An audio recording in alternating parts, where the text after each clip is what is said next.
What is up, chat? Oh, we already got the sous chef in the house. Welcome back, Puppet.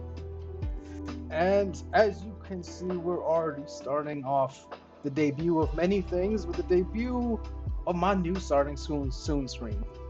I can't even talk now. But yeah, this shit. Oh god, this shit.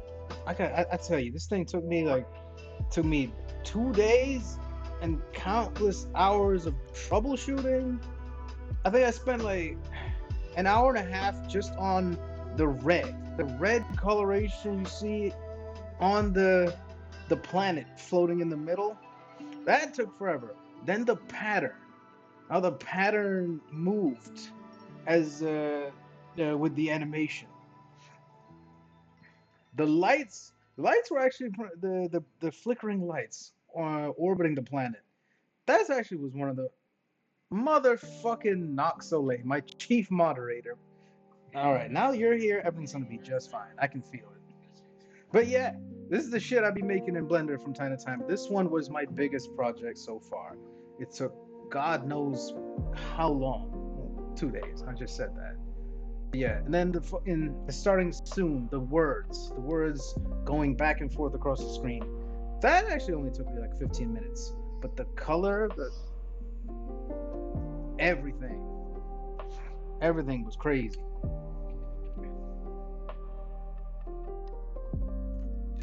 I'm just drinking.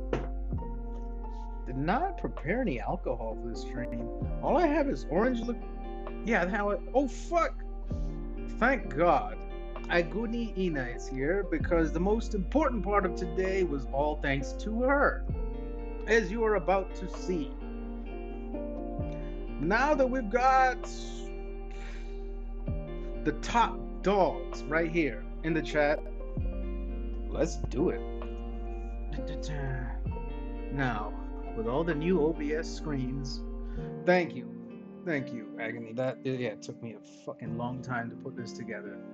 Blender is a fantastic software, but God, does it crash off? I think while I was making this shit, I was actually in your chat saying, "Oh crap, my Blender crashed again," and you were telling me, "Yo, shut everything down, and then just do your Blender."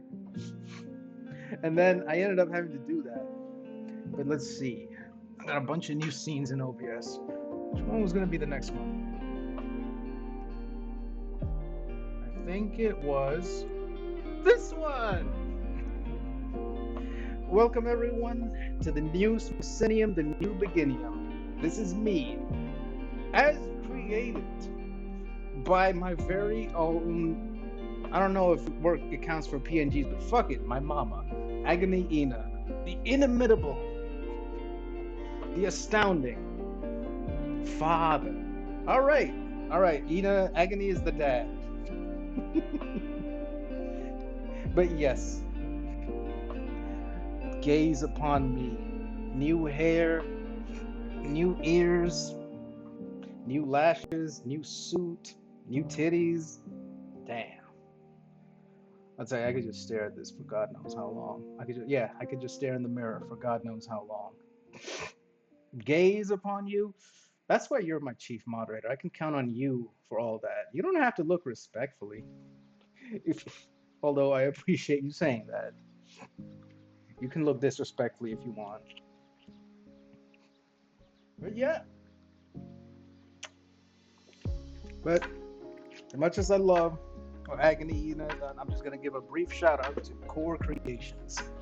I ain't heard from them in years, but they were the ones who made the old PNG, what you've gotten used to. I don't think I'll be going back to that for a long time, except for maybe a special occasion or something, but thanks, Core. But yes, what you see is what you're going to be seeing for the foreseeable future. Because over, God knows, I don't know if it's going to take months or a year, maybe more, but this design, this artwork, this rendition of me is giving me ideas. Let's just say I've been looking up some tutorials for other things that Blender can do. But yeah, I don't use a just chatting screen like this often because I always got something on the damn screen. I always got a game or some bullshit on the screen. But yeah, and also the background, the swirling pink, as also something I created in Blender. Because it is. I'll die on this hill. A fantastic software. Crashes, still a fantastic software.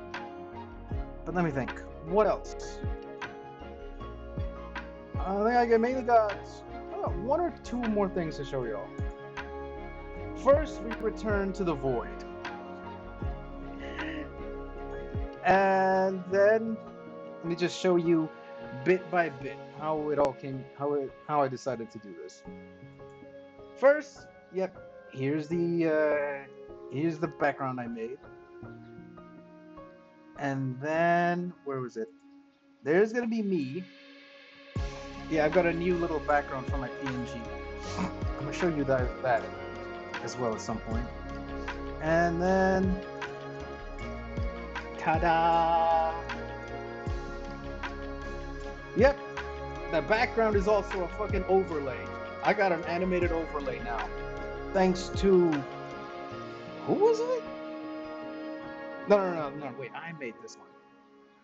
I looked at some tutorials on YouTube and I blended. I blended a bunch of them together to make this shit. Initially, it was going to be a lot faster, but I'm like, that was too distracting. It was too hard to look at. So I settled on this speed for the animation. Let me move me a little bit.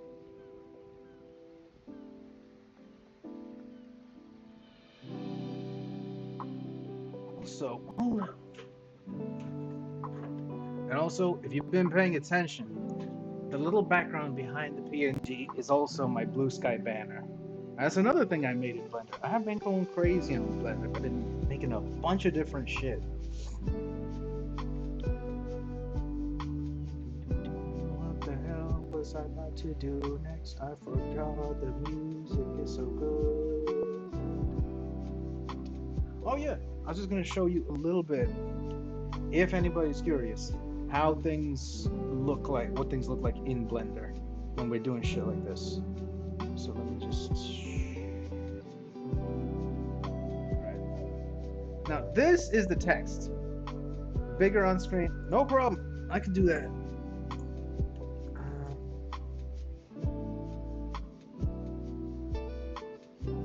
And touch the ground. Hold on, let me touch the ground a little bit. Problem with touching the ground is I'm touching the overlay. Gonna blend you in Blender. Man, fight me, Knox.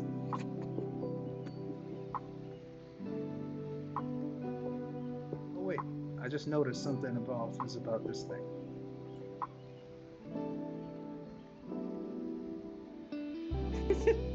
So you can admire the assets. You know what?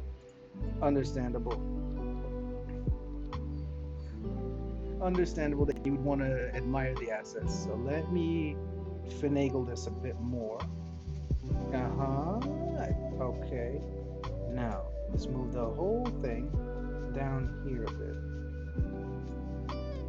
Now let's expand it a little bit more. Let's move this down here. Now, even if the PNG touches the overlay a little bit, I can live with that. But I'm going to move it just a teeny bit up. Beep boop. There we go. Admire the assets. You know what? I kind of get that agony because I've written fanfic just so I could go into it later. I don't know if you've ever made art just so you could go into it later as well, but I would understand completely. Not saying that's what you're trying to do right now, but I get the sentiment of wanting to admire the assets that you so painstakingly crafted.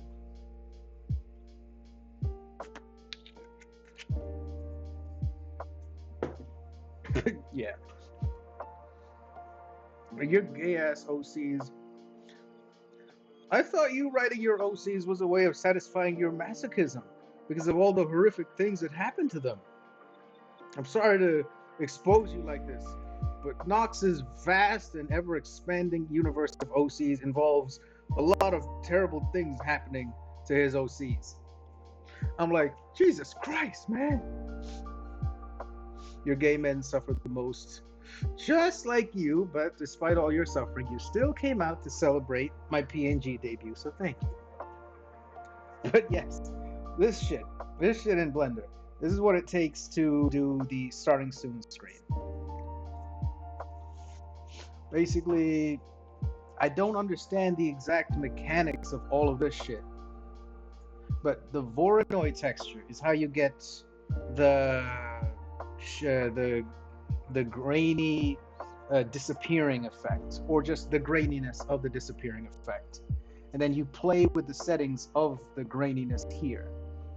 And then you take the original object, the text, you mix that with this using this node. And now mapping. If we look at this thing, okay, so basically how it works is the X is the X-axis. You're going back and forth from the beginning of the letter, the beginning of the text to the end of the text.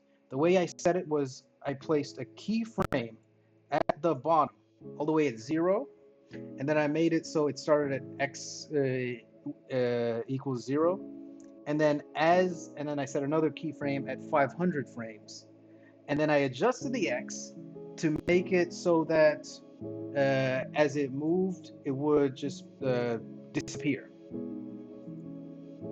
As it moved in the X, it would disappear. That's what, actually, wait, yeah, but that's pretty much what this node does. It sets the animation. Oh fuck, is my audio clipping? Okay, because on my OBS, everything I say is a little crunchy at times. Oh damn. Let me check the settings. Okay, it's connected to the right headset. So it's using the right headset.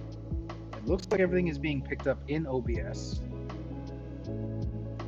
Just in case. Let me do one thing.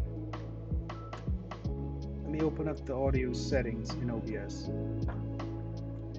You know what? Let me adjust shit a little bit down here. Okay. I really hope there isn't something taking away the because I know Discord and Xbox has a thing where you go too high up, it won't send it. I didn't know if OBS does the same shit as well. But I've always had my fucking audio pretty high because my thinking was always I usually like hearing the streamer more than I like hearing the background or the game. But I suppose I could lower it a little bit. Hopefully it don't give us any more issues. So I made some adjustments. We'll see what happens next. But yeah, in Blender, you can play around with a setting, and then you can make it so that Blender will set things at that setting at keyframe. Then you add another keyframe at another point in the frames, and you can change the setting, and Blender will just move the setting from one notch to another. And that's how you can animate things. That's how Blender makes animating these shits really easy. It's not like I'm manually controlling each element. I'm just making an adjustment in a node, and then Blender is doing basically Blender is doing a lot of in-betweening for me.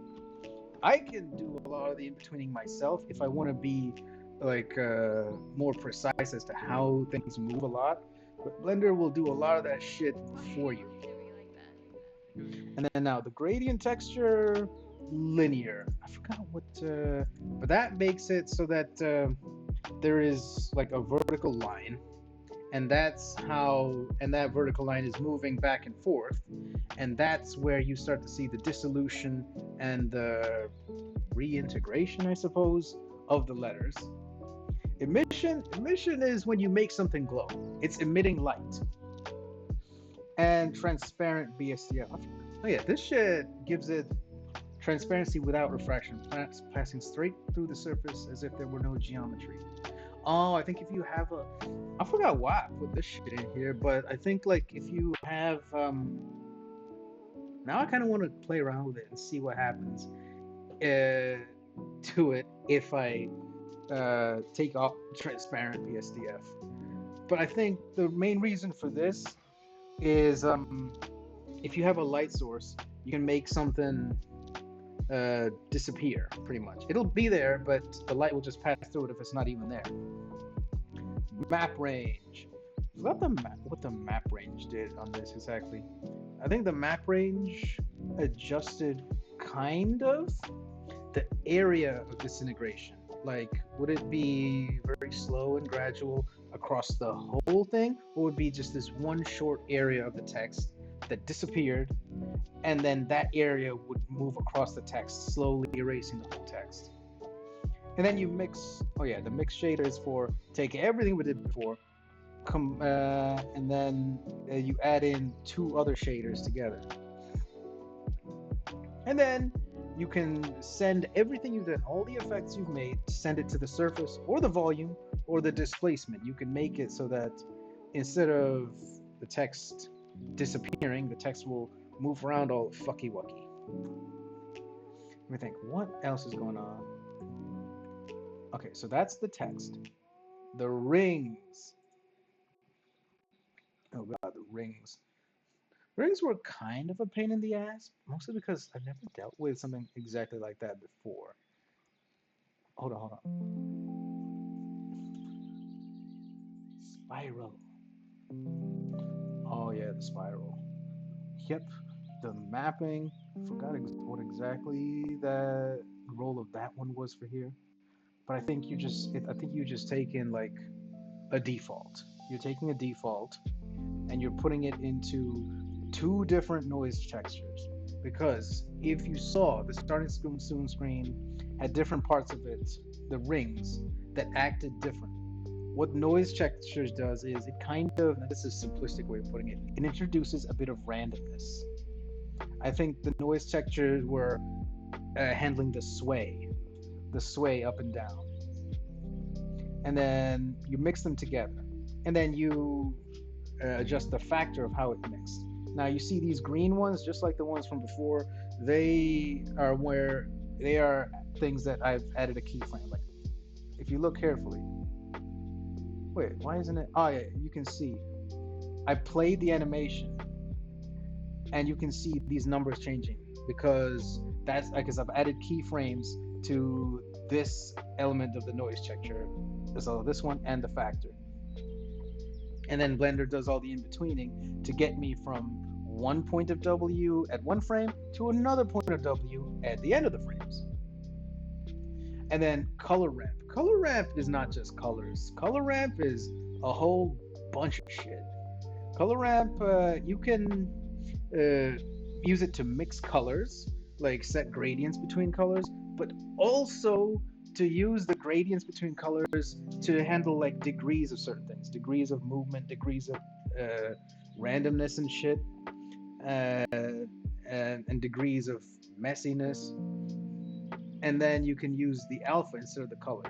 But in this case, we changed up the color a little bit. Well, we ended up making a gradient, like everything between this node, this marker, and this marker. And then we send that color into the color part of the principal BSDF. I'm not exactly sure what principal BSDF, but by default, this is the texture node for any material or mesh in Blender. You can change a lot of different things in it.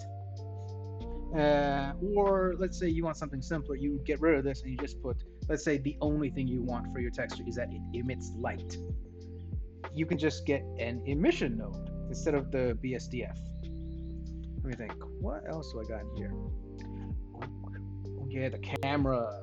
The camera in Blender is kind of the fussiest bit. Oh shit, my bad. All right, you see this fucking fuckle wuckle rectangle in the middle of the damn screen? That's the camera. Let me show you something. Hey, where'd my camera go? Hey, camera, where you at? Okay, there it is. You see that weird orange shit right there? That's the camera. And you see what I put right in front of it? I put the starting soon letters right in front of the damn camera. But yeah, getting the right camera angle in Blender can suck. But it also can be clarifying because you be messing around with something. Then you remember, wait, how does it look in the camera? And then it looks weird. And then you'd be like, wait, why am I playing around with all this shit? I just need to make sure the final render looks good. On the other hand, though, if you're going to be doing multiple angles or using what you've built for multiple things, then you need to make sure more than just what looks good on camera actually looks good. What else? The empty. I'm not exactly sure what the whole theory or whatnot behind empties, but I think the empty was there purely to help the camera focus. I made settings in the camera. Oh yeah, I can check the camera settings. Camera settings. Oh yes, basically I made it so the camera focuses on the empty. I'm not exactly sure what it is. I think it's just a thing that doesn't exist, but it's there sort of like as a marker or something you can add things to. I think it's a point. It's a point. It's a reference point. You can add things to it. You can turn it into something, or you can have other things move around it. Yeah, I'm not exactly sure, but I put the empty behind this thing because I wanted the camera to focus on it. And then you can mess around with just like a regular camera, the aperture and the focal length and the type, perspective, all these kinds of things. But if you notice on the starting soon screen, things are clearer in the middle than they are on the outside, and it helps with having the camera to have something to focus on. And then here's another thing, all the swirly bits floating around in the atmosphere. Oh boy, I'm almost afraid to show y'all this, but oh, hold up.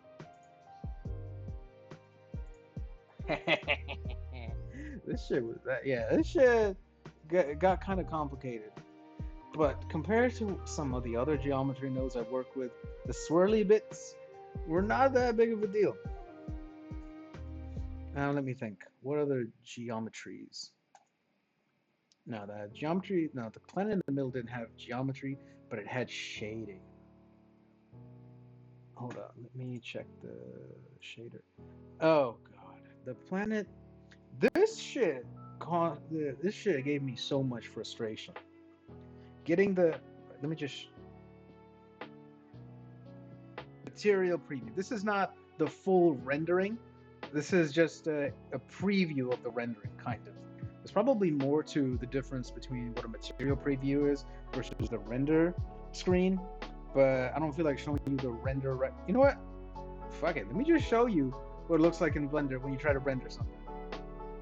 No, this isn't the final render. This is Blender showing you a preview. Hold on, let me pause it. Give my GPU a little bit less work.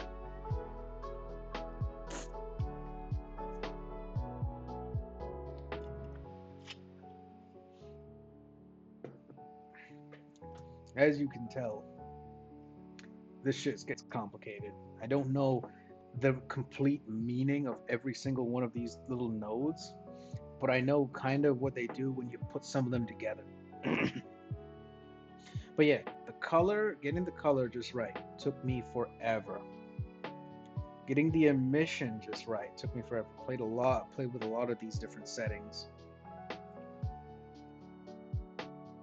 The mix, dude, the mix.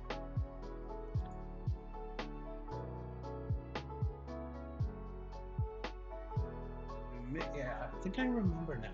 This node was how I set the patterning. The patterning changed based on this. Now these things fed into this, and this thing fed into other things, which fed into the final patterning, and the change of the patterning uh, as the animation moves forward. But also getting it to loop was actually kind of easy. Basically, you set it to go to one thing. You set it at zero at the beginning. At zero frame, you set whatever node you're playing around with at the starting point. Then you just go to the middle. You set it to where you want to quote unquote end, and then you set the last frame to the starting point, and that's how you get a loop. Some things are not as easy. Like if you've been in Bub's Discord, I sent a wave texture animation with just the words "Hi Bob," and also I think Nox got a few of those in DMs as well. But that shit was a pain in the ass to loop because for some reason it kind of looked weird when you had the waves moving one way and then all of a sudden they reverse moving the other way. That was pain in the ass. Wait, just in case, give me a second. All right, I saved. When you move something even a little bit, you have to save again in Blender. Even though you haven't changed that object, although I don't think I moved anything, but I did move like the view and whatnot. This shit. This shit was actually kind of easy to deal with. As you can see, that one was not too complicated. But yeah, there's a lot to think about when you do some shit like this. Geometry node. Oh yes, the wavy bits got complicated. The planet didn't have any geometry. Oh my god, this was some bullshit. The fucking geometry around the spirals. Thankfully, the animation of it was not too bad. Oh, I remember this. The phase offset was how I made the phase offset was how I made the rings sway up and down slightly. If I go to the shading, this was how the lights, there were little bits of there were tiny little segments of the orbiting rings that lit up and then disappeared from time to time. That's what these W's and the noise texture were for. The movement was from the geometry nodes. The the lights flickering was from the shading. But yeah, it took forever to build all this shit.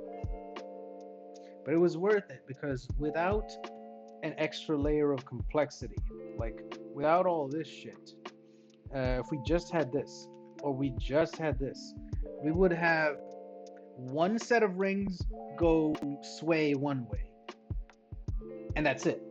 But having the extra layer of complexity meant we had another set of rings that swayed opposite to them. It gave you more to look at, and I was like, I'm glad I did it, even though it was a pain in the fucking ass. Let me think. What the fuck else was I gonna show y'all? I showed you the starting screen. I showed you the overlay. I showed you this thing. I showed you that thing. I showed you this.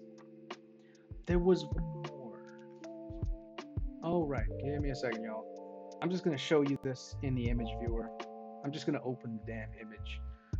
Because putting it in OBS and whatnot as a scene on it is gonna be a pain in the ass right now. Yeah, this is the image that's behind. Yeah, this image is what's behind my PNG. In case you were curious to see more of it, that's a black hole. But yes, I just found I just thought, you know what? Space needs a black hole. Black holes are cool as fuck. And I thought, you know, most black holes are cool enough as fuck on their own, but I think they need some color. Just some color. But yeah, so I made this. But yeah, the color took a while because I don't know, I fucked up something. Oh my god, I should. You know what? It is going to physically pain me a little bit to look at it, but I'm gonna show y'all the blender, the fuckle wuckle black hole shit that I made in Blender. That shit was crazy. Oh wait, first let me close this.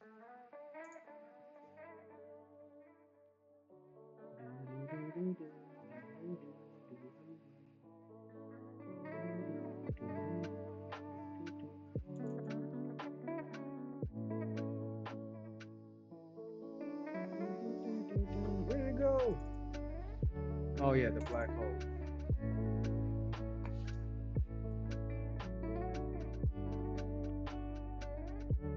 Look at this bullshit. Is this not the most bullshit thing you've ever seen?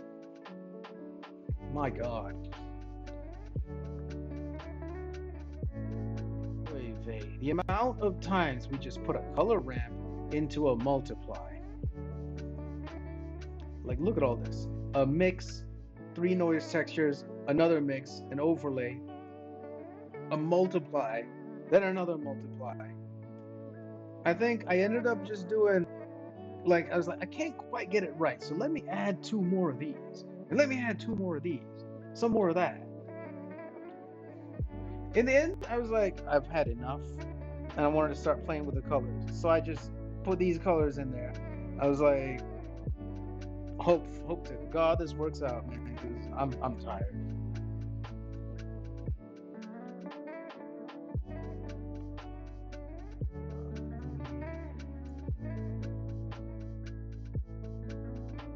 Oh yeah, material preview on this one for some reason is really bad. But the render preview, a lot better.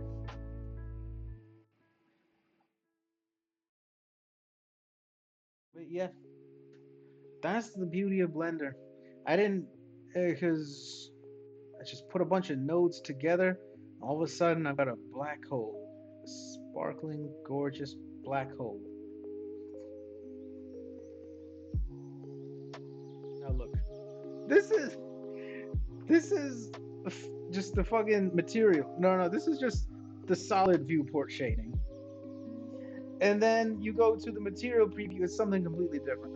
Then you go to the render preview, completely fucking different. It's crazy. And then wireframe. And of course, the camera. My god. Don't say that. Fuck all else did I have to show you guys? I think that's the main thing. But for now, I'm going to the bathroom. I'll be right back.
What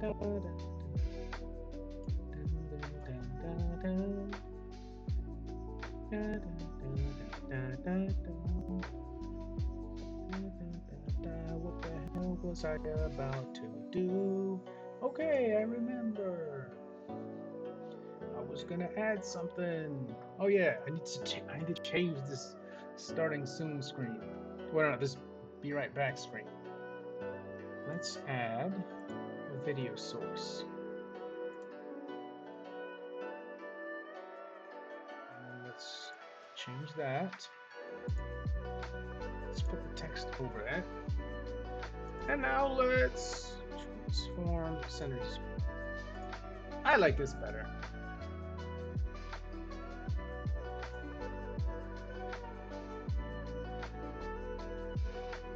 Oh wait. Okay. All right. Next thing I'm gonna be doing.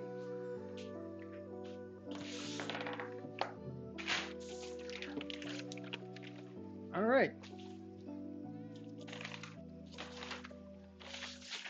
I have kind of a surprise.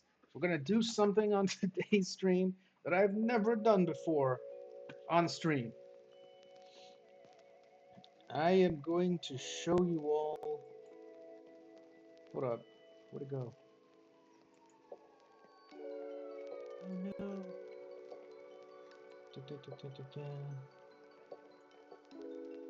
Oh no. It's gone buggy. Hold on. I gotta show you something on my webcam. Give me a second to fix it.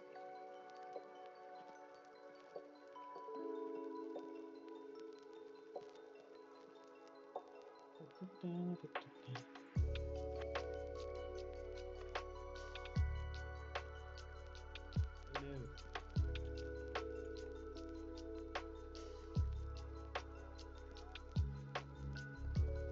boy.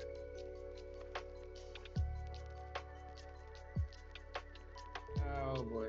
Yeah, just bear with me while I fix the webcam. In the meantime, stare at this. Webcam, why you doing this to me? It's deactivated? It's activated.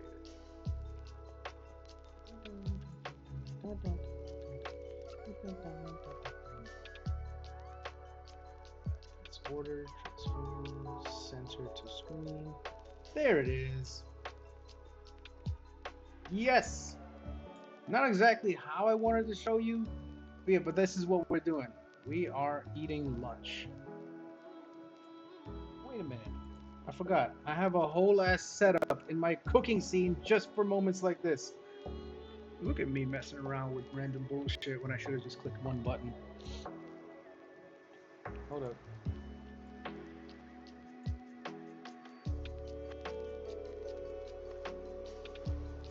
There we go.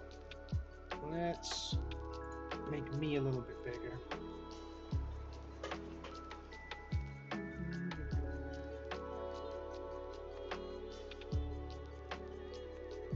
Hey.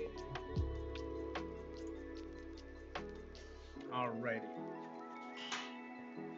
But yes, today, chat, you get to see me eat lunch. And then after that, we've got more webcam shenanigans. But first, let me fix my iPad, because that's how I'm going to be reading chat.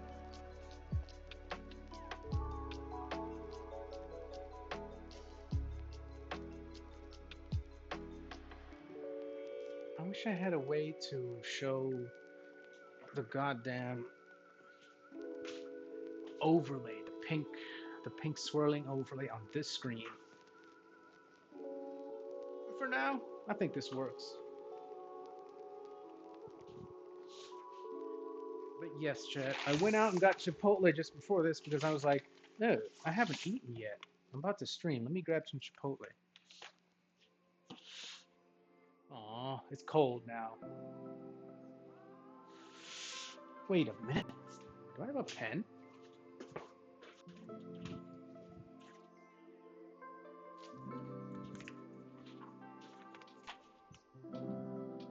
This is gonna look so dumb.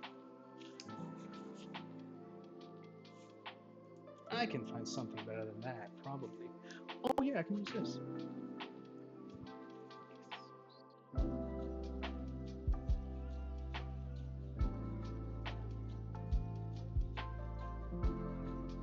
That's not big enough.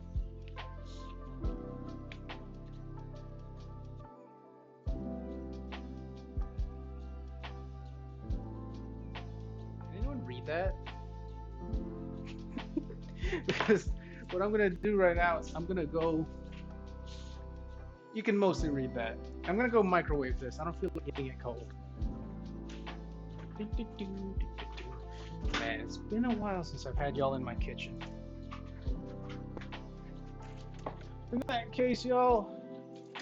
Wait, I have ideas for what the next cooking stream is gonna be. We're entering fall, and then eventually winter. So it's about time for soup. And I had another idea too. I had an idea to make a big. This is actually something I've tested and done well before. It's a big pot of fucking red wine hot chocolate cocktail. Basically, it's a hot chocolate cocktail.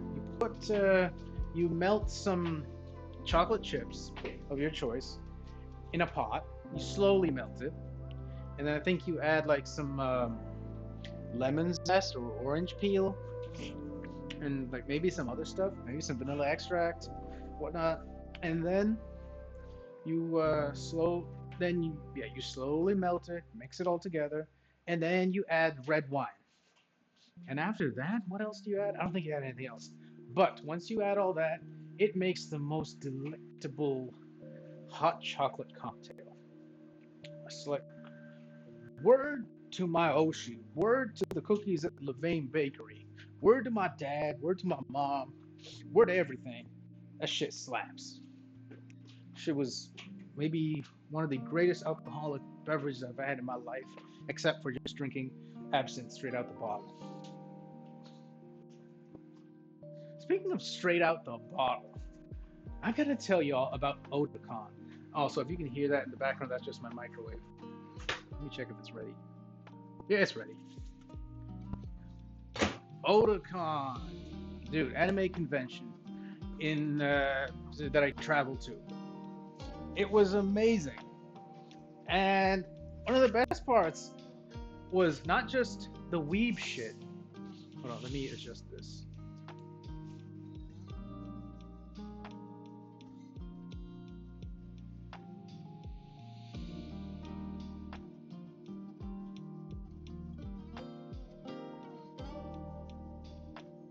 Yeah, without exposing too much, you can see the food.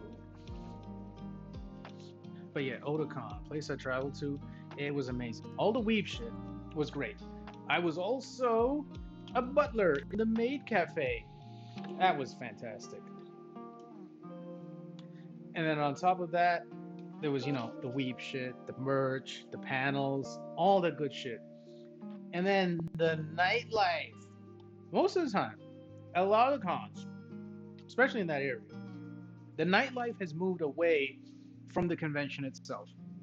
There'll either be like small things that happen discreetly in people's rooms that nobody knows about unless you like know them or stumble into them and makes friends with them. But there's also after parties at like different venues, like nightclubs or event spaces or whatnot, and different organizations like Senpai Squad or Soju Guild, Anime Alliance.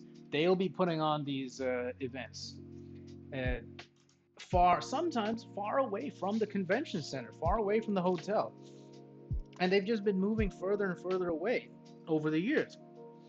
This year, I think what happened is people got tired of that, so everybody all just sort of went to the hotel bar. Now, here's the thing: hotel bar, for whatever reason, decided we're gonna close at 12 o'clock. Terrible decision. They close at midnight. Why the fuck a hotel bar close at midnight? That's ridiculous. Hold on, I need to move this. Yeah, a hotel bar closing at midnight is crazy. But then you know what happened next? A bunch of these weebs brought their own fucking liquor. I'm not kidding. One of the things about an event like a convention. Hold up. Holy shit, Bake raid! I ain't got nothing prepared because this might be my first time getting raided by somebody, but thanks, Bake. Hope you had a great time. For what I saw before I started prepping for all this, it was a good time. I know that much. Hold up. And also, thanks. Because you raided, I just noticed my shit is off kilter. Let me move this.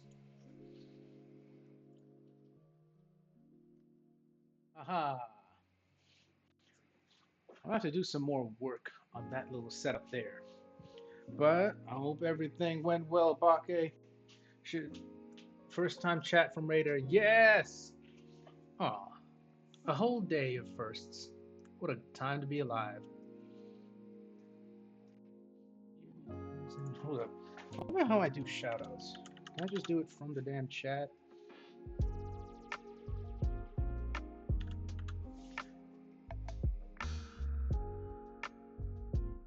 Man, that's not how that works.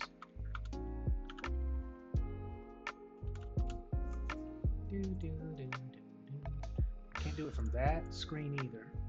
Hold up. Let me open up my iPad. Maybe it's on there.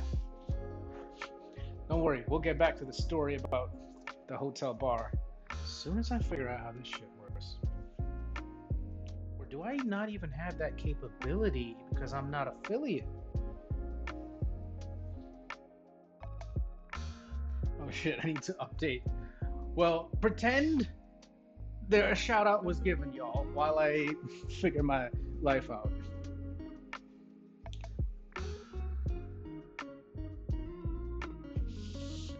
In the meantime, while the app updates, I can keep telling you about the hotel bar. Otakon, hotel bar, shut off at midnight. But the thing with weebs is, when they travel for a convention, meeting all their friends and a bunch of new people, at night, they bring their own fucking liquor. These motherfuckers will bring suitcases just for liquor, bottles on bottles, snacks, cups, like games, and then what the fuck else? They'll just take over a whole table at the hotel bar and put all the liquor there and be like, drinks on me, everyone. They're so generous. Like, it's crazy. Oh, this burrito is good. Even after reheating it. Also, my place is a bit dim. Anyway, yeah. Weebs love weebs and furries. Fantastic fucking communities for many reasons. One of which is the fact that they will pull up to a convention with liquor and snacks and trinkets, badge ribbons, bracelets, little toys, little plastic thingies like little plastic duckies, fans, tiny disposable fans, business cards, tiny little pieces of art that they made, beads, all kinds of bullshit, and they'll just start handing them out randomly. One time, it was Thursday night. It was the Thursday night before Otakon, the night before it actually kicked off. There was I don't know if it was spontaneous or managed or organized. There was a gathering of people in the hotel bar, just handing out things to each other. I had badge ribbons to hand out, but I came away with so many little trinkets. It was crazy, bruh. And the same spirit applies to the alcohol. People will bring bottles on bottles of good, mid-range, bad, and occasionally some decent shit, and they'll just hand it out to people. And the thing is, if they run out of cups, they'll just be like, "You want to rip shots straight from the bottle?" Me being me, I'm like, "Hell yeah!" So what ended up happening is me by myself demolished half a bottle of Buffalo Trace whiskey. I was gone, man. I was not doing great, but I was having a fantastic time. Then, in convention fashion, weed fashion, I handed the bottle to another person. I said, I'm entrusting you with this. You either got to finish it or find someone else who can finish it. He's like, I understand. Weebs are great, man. I love weebs.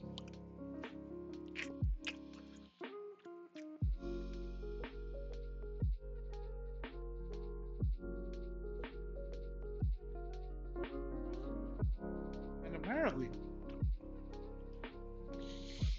the this was the first time in years that the hotel bar at the convention has been that lit.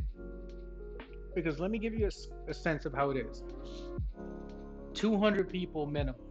200 people minimum in the hotel lobby. In cosplay, dancing, flirting, having Beyblade battles, yelling, talking about different shit. Maybe you get to know someone, maybe you go up to somebody's room. Hey, but either way, it was amazing. It was a gathering of drunk, high, horny weebs. And if even if you weren't drunk, high, or horny, you a weeb, you one of us, part of the community. There's a sense of community of those things you don't get anywhere else.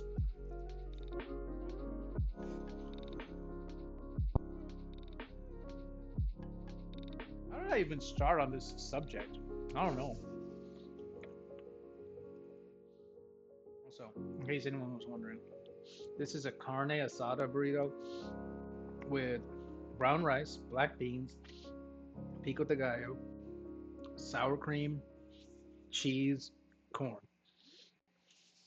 I chose carne asada because I haven't been to Chipotle in like 6 months, and they said limited time carne asada. I'm like, I'm not gonna be here for another 6 months, so fuck it, I'll take the carne asada. Also, I didn't even think to check, but do they have the sofritas? Because I remember it was a tofu thing that I used to eat all the time. It was amazing.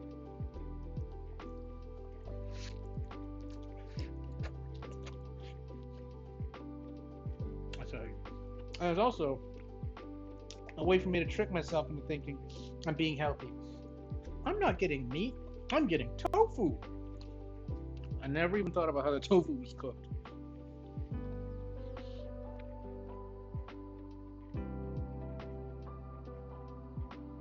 Twitch app. Oh, wait, I gotta log in again.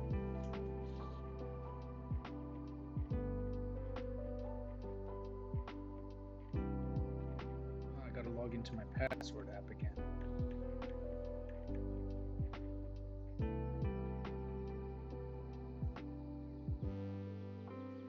Now I gotta do the code.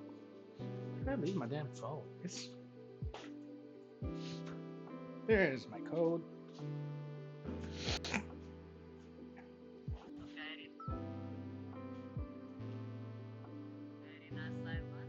Oh my god, I got a package. I gotta go pick up the package at some point today.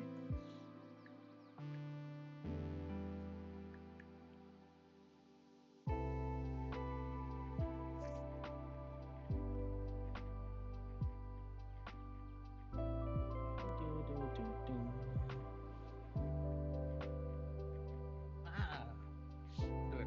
Now let me plug this into power before I fucking make another mistake.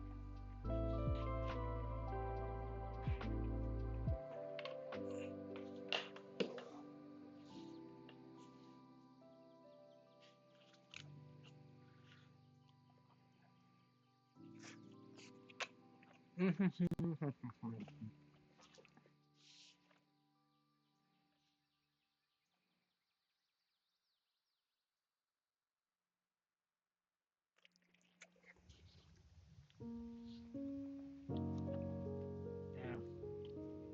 I really forgot how good Chipotle was. I had a friend once. call him. Fuck. I can't think of a name that's not too close to his name. Oh shit, Emerald! Welcome to the stream, boss. I debuted a bunch of some of the new shit. When I get back to the desk, I'll show you. But for now, the main attraction is in the top left corner. That's the main thing we came for. Enjoy.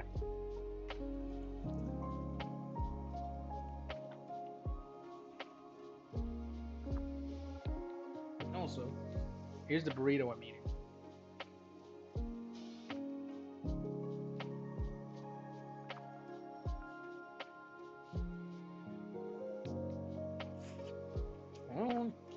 What the fuck else was happening? Funniest thing just happened. I moved the burrito. Then I saw it move on my OBS, on my desk, across the room from me. Then I saw it on the stream, on the iPad right next to me. And I'm like, Jesus Christ.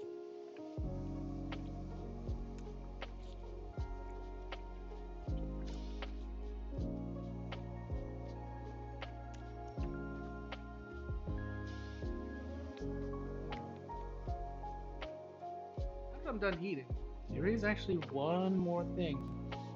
In a way, it was supposed to be the main content for today. But I ended up just spending the whole time talking and eating. But we'll at least get started on it today.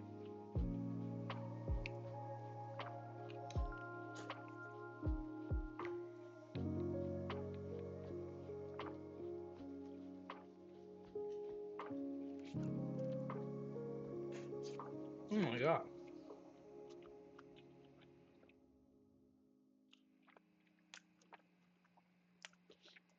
That bite of that burrito just had a huge clump of meat all wrapped up around each other. And it was in my mouth. I'm like, oh, it's too much. Too much meat in my mouth. Hashtag Otakon.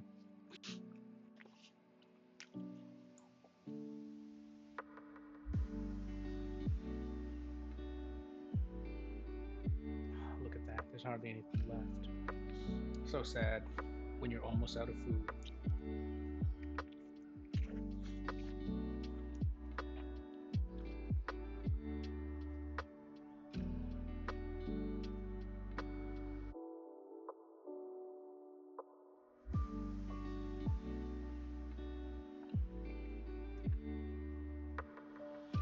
Funny then, the original plan for this stream was going to be a seafood boil. We were going to do a seafood boil mukbang. I was going to go to Red Lobster, get the seafood boil, heat it up just before stream, do all the new asset debuts and whatnot, new PNG debuts and whatnot, and then we're going to do seafood mukbang.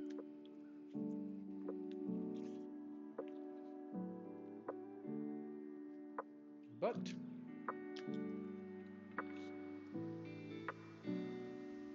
I have something else.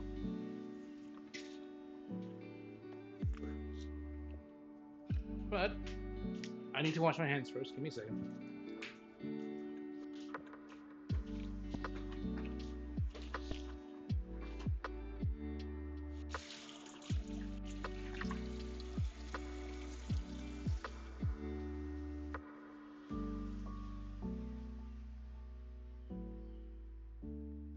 Hold up. Here we go.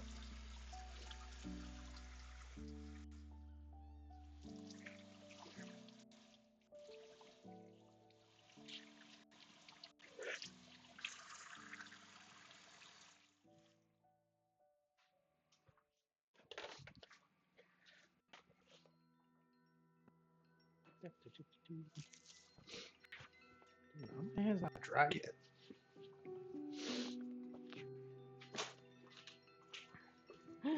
Also, y'all wouldn't believe what I just found in the kitchen. I found a bubble wand. Look at it. It's a bubble wand. Why it was in the kitchen, I don't know. But fun fact, this is also one of the little trinkets I got from Otakon. Let's see. Bubbles! Bubbles! Chat, should I cancel what the surprise was and just blow bubbles for the rest of the stream?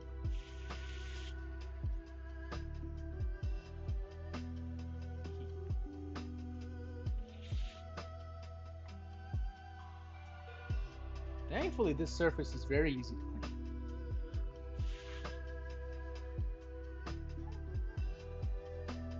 Back.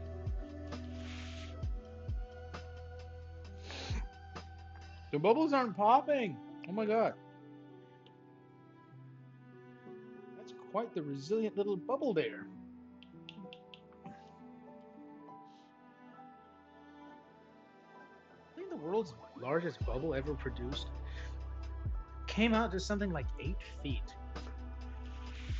It was a monster bubble. It was crazy. Oh, one of the bubbles landed on my iPad.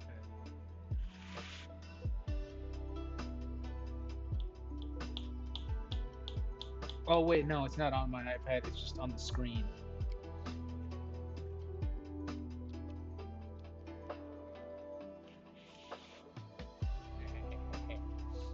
I'm running low on bubbles. Oh, wait, no I'm not. There's plenty left. Now, I kind of still want to show you what I decided. Instead of the seafood mukbang, what we were going to do.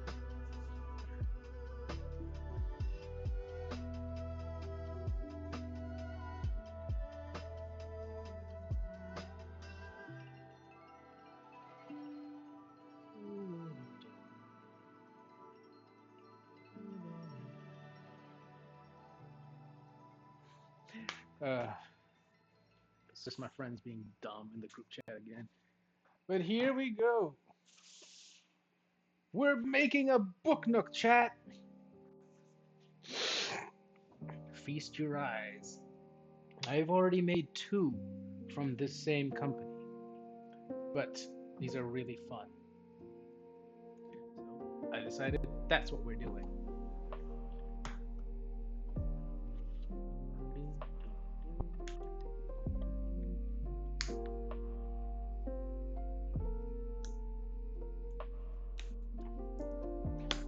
And that's why I wash my hands.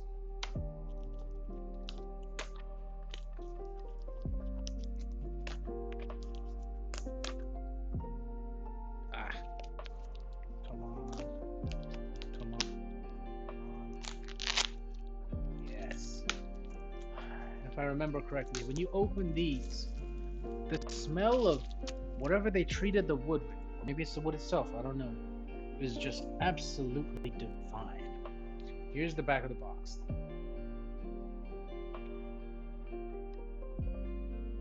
It requires 2 AAA batteries.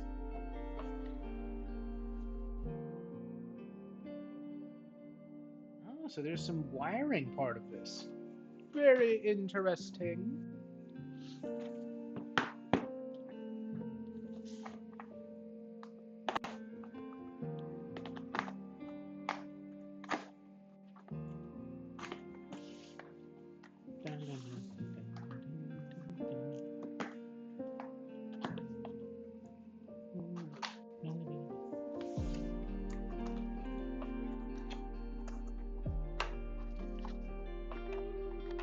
Move.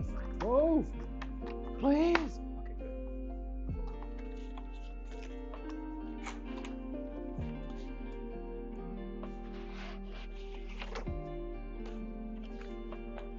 Oh, yeah. That's the good shit.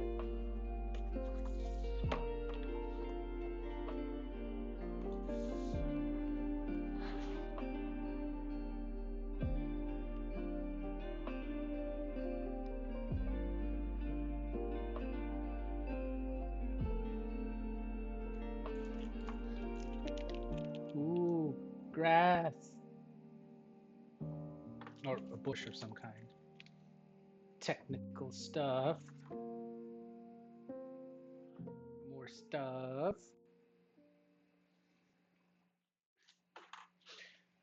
Yo, they gave us glue. Yo, I think this might be a brush with which to paint the glue on or something.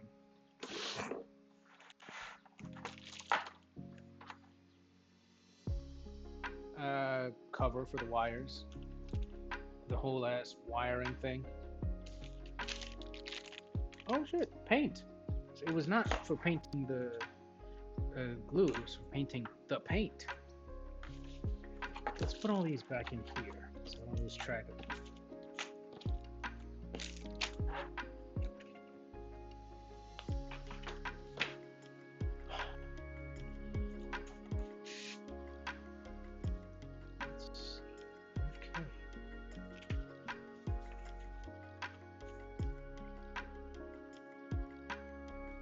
Due to import regulations, natural plants in the kit have been replaced by artificial plants.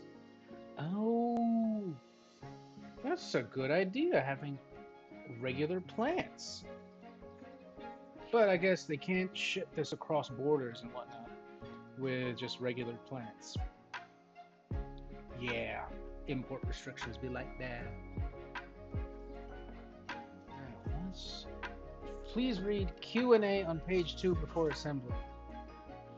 How to assemble flowers into pots and vases.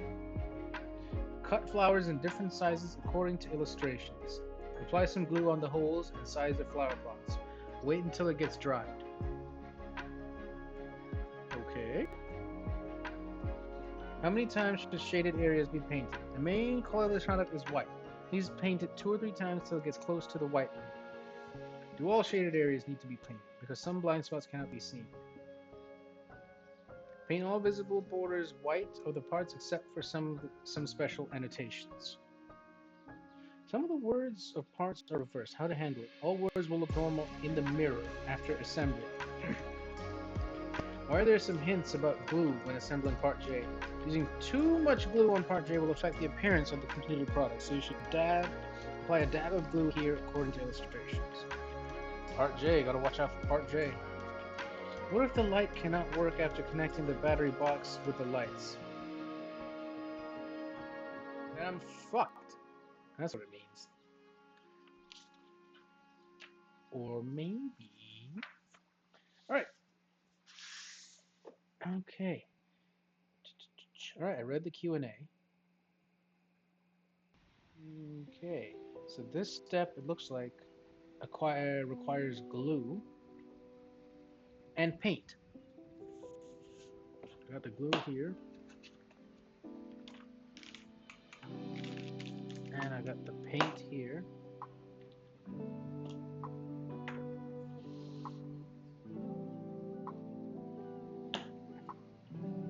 Okay. B8, I14, and B9.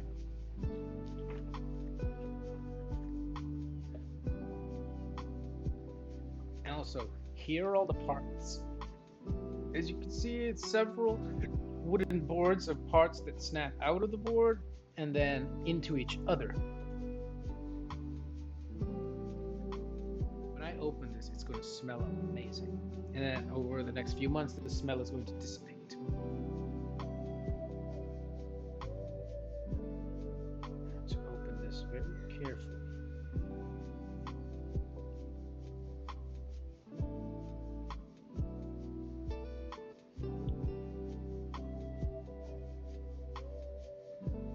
God, the plastic is fighting me.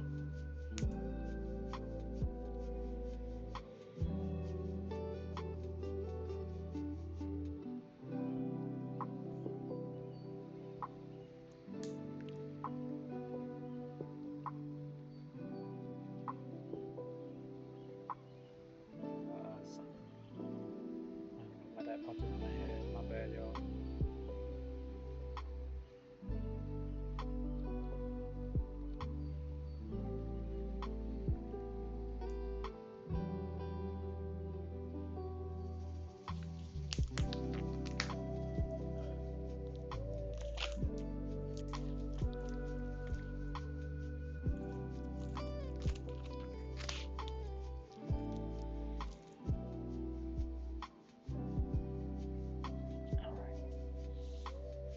smells so good. I wish y'all could be here smelling this with me.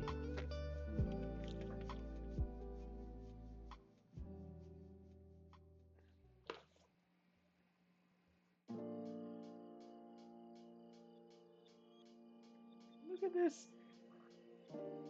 Tiny white flower things. Wait, enough messing about. We'll get to all these in time. I need to find part B8. A mirror part. Look at that. And a sander. Very interesting.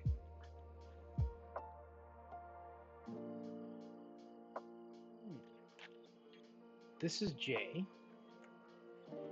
This is C. This one is C.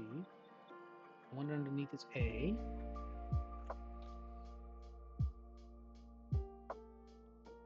Oh my god, it's so colorful and so nice.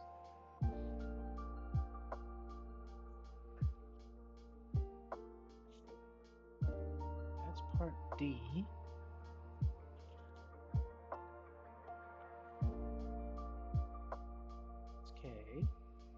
B! There's B. I'm gonna put the smaller parts, the thinner parts, on the box. So because it'll be harder to confuse these with each other, because what is it? They're just thicker, and they're more colorful, and they're harder. But the smaller, thinner plastic or paper parts from before, I'm gonna keep them separate until I need them. In the meantime, we have found part B. According to the instructions, B8, I14, and B9. So here's, hold up, I'm just moving some shit off my table. B8, okay. So here's how these kits usually work. The instructions will have part numbers, such as B8, I14, B9, the ones I'm looking for right now. And each of these sheets will correspond to a letter. For example, this sheet contains all parts from B1 all the way to B37. And you won't be using them in alphabetical or numerical order. You'll be using them in whatever order the instructions say. Unless you're like a master of these and you can figure it out without the instructions. If so, hats off to you. But then once you find the part you need, you just simply pop it out. Be very gentle, because you don't want to break the piece itself. You just want to break the connection between the piece and the wooden or plastic board that it's set into. So yeah, that's B9. And then B8. Oh no, that was B8. This is B9.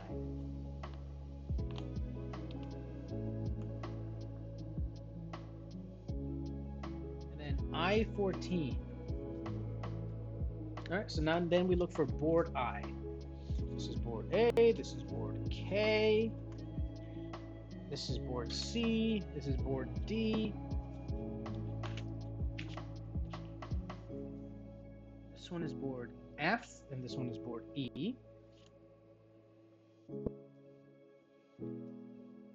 This next one is board H, it looks like. Where's that? Let me put these next to me so we don't mess them up. Because I am always so afraid whenever I do these of messing up these pieces. Because then I start to think, oh my god, do I have to buy a whole nother set? Or in the occasional time I have fucked it up royally, I just jerry-rigged it. I just glue some shit together and hope to god it all works out. And it has. But in the meantime, I'm going to be very careful. Looking for... Oh yeah, I was looking for I. This one I'm currently holding has... Did you just see that?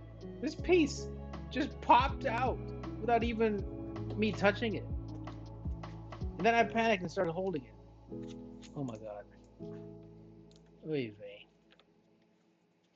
In cases like this, what I do is I take the piece and I set it to the side. No, I take the whole board and I set the whole board to the side because I want to handle that board as little as possible.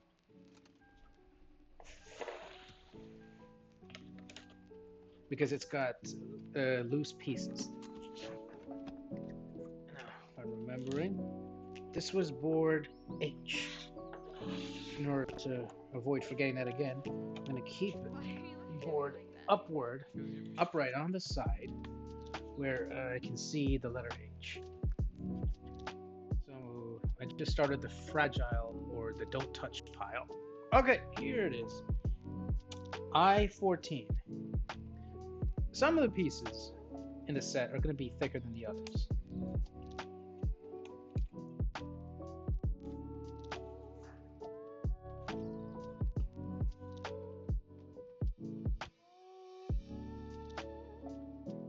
Alright, so step 1 required... Oh wait, no, there's more pieces. I need I-23 as well.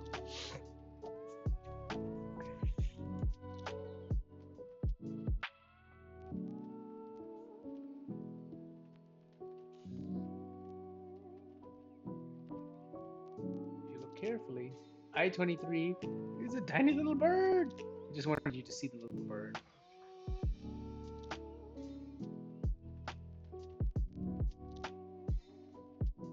Sometimes if it's hard to pop out, just take something and you just boop, boop, boop.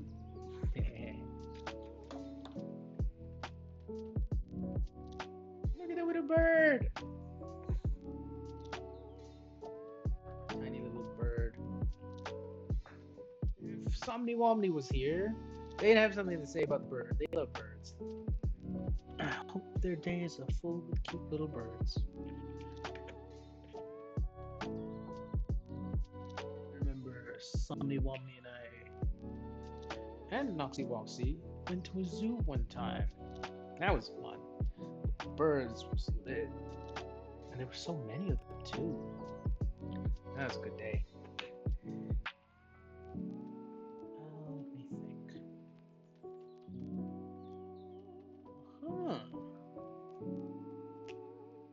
Right. So it looks like I'm going to be gluing this piece onto this. And it looks like the middle piece, I-14 is the middle piece, B8 and B9 are for either side of it. Alright, looks legit to me. Alright, now I just glue them in. And then... what do I do after that? Oh, I can place a flower. I can take one of those paper flowers and put it on this the red.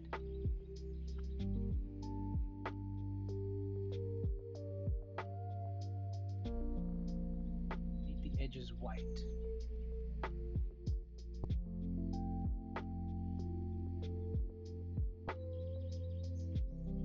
Apply glue here.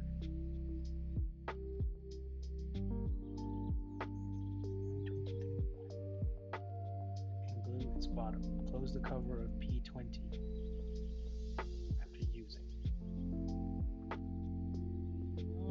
Okay. I'm starting to understand. Alright, let's start with some glue.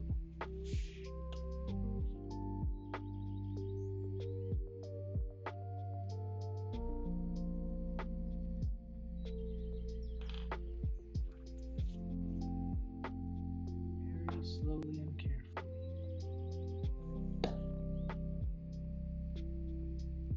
Oh, this thing ain't even open yet. LOL.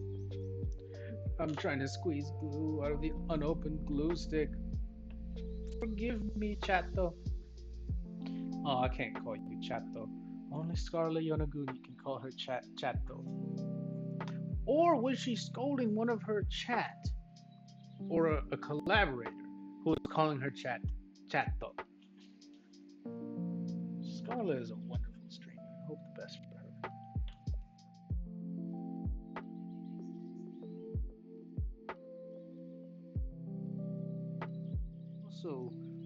relatively drama-free person.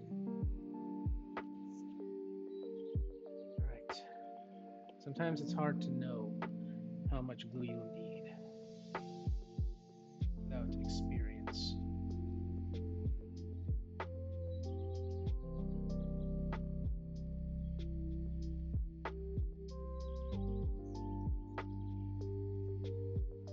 Alright, some of the little bit of the excess squeezed out. I just rubbed it off with my fingers.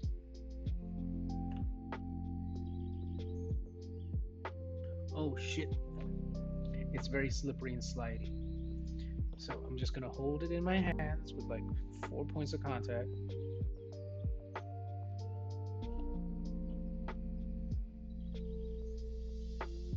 Same thing with this one.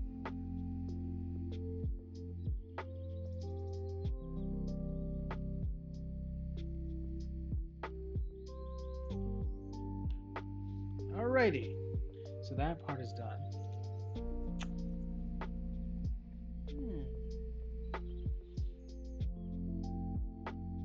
Oh yes, glue the burb. I must glue the burb onto the top. Oh, the bird is supposed to be a little bit offset. Okay, I get that.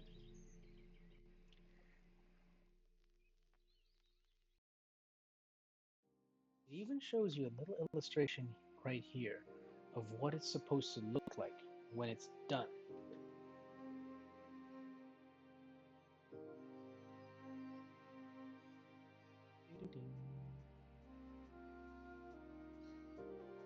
There's a little bit of extra wood here I need to remove.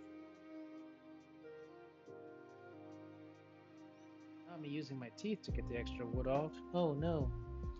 Alright, now instructions say apply glue there and then offset it. No problem, boss.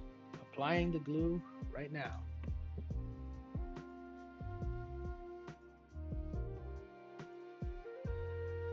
Just a tiny amount of glue. I have my doubts about the viability of this, simply because it's a tiny, tiny piece. But look, chatto.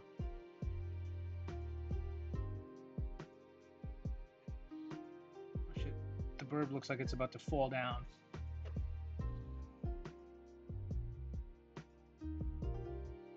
Hopefully that's enough glue.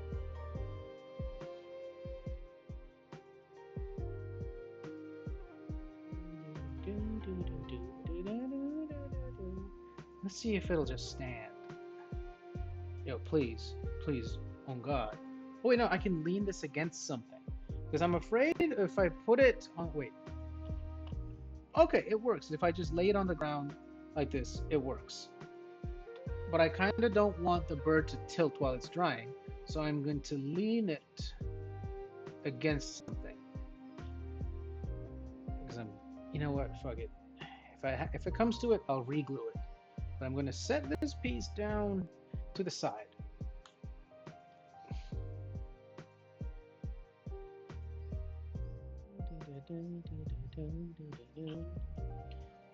Okay, so that concludes step 1.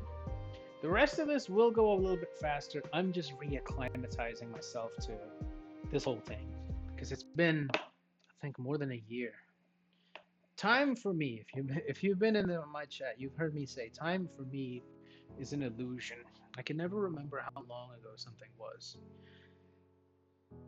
Yeah, after like a week or so, it all starts to be like very murky in my head. Again, maybe that just means I wasn't meant to look back. Maybe it means I was meant to look forward. I don't mind that. There may come a time when I start running out of forward and I want to look backwards and I can't. But in true me fashion, I'm gonna deal with that problem when I get to it. Plus, I'll probably have figured it out by then.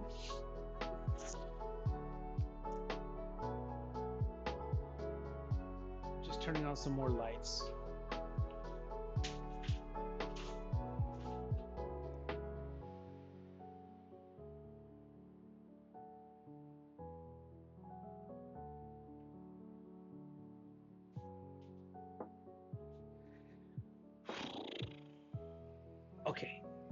Step 2. P16. That's the grass. And P11. That's the flower pot.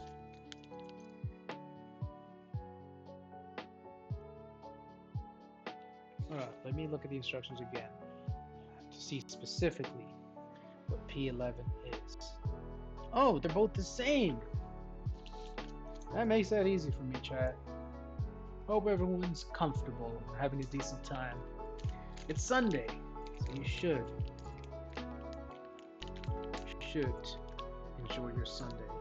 If something gets in the way of you enjoying your Sunday, kill it. Or don't. I'm just a guy, I'm not a cop. Even if I was a cop, they can't. There are some things they can't just straight up tell you to do.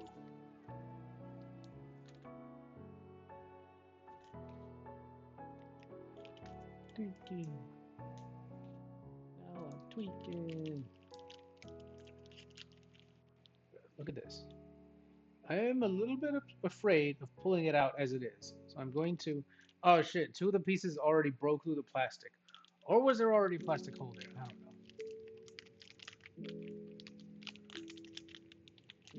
know. Okay, good. Because if, yeah, you pull it out the wrong way, I was afraid of the pieces fraying and getting bent. But this is better. Alright. So I take this, apply the glue on the shaded area. How does this work exactly?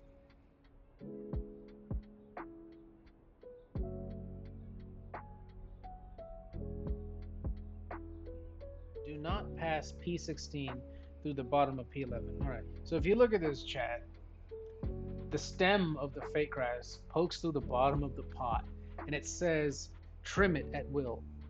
You didn't give me no knife to trim it with. Luckily, this is somewhat a functioning household, and I have scissors. Fun fact, I not only have scissors, I have fabric trimmers. Provided courtesy of the wonderful, the fantastic assistant to the chief moderator, Somni Womni. Yep. They got me thinking about doing a fabric doll Momo project type of thing. So we were at the store and we picked up this. Hope they're doing alright. I haven't heard from them in... Oh wait, no, I actually heard from them the other day. Something about getting music stuck in their head. And then I told them about some more music, and now that's stuck in their head. I'm a terror.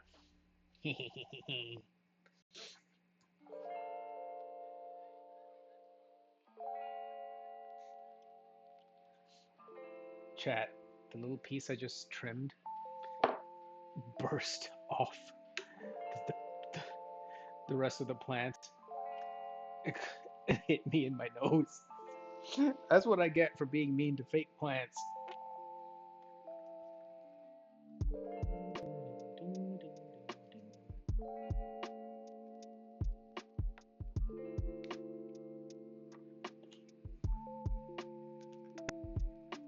Okay, it is. Oh, it is kind of poking a bit more.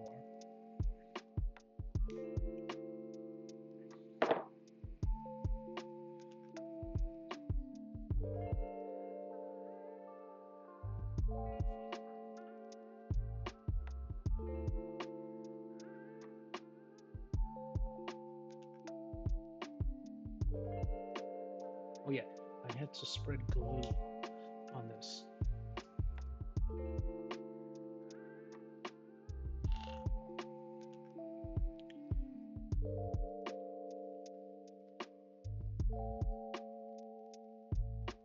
Oh boy, that may have been too much glue. But we shall see.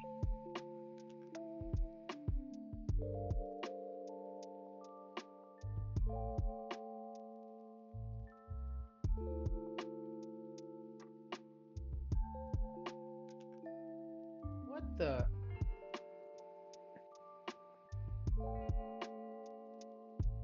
Apply a dab of glue on shaded area. I'm gonna need more than a dab for this one, boss. This is quite a bit. Let me put this here.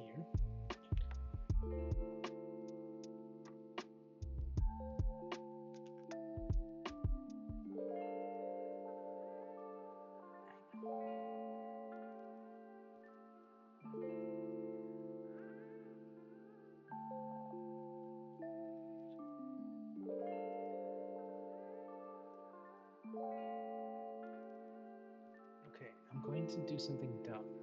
I'm going to leave it upside down. And hopefully that helps the glue set better. Looks like the other piece I set aside is also doing well. Here it is. Next part. P11. Oh, the other P11, which is this one, and P17.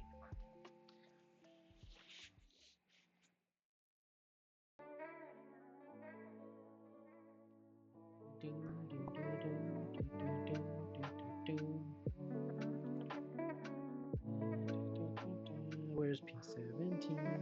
Where are you, bitch?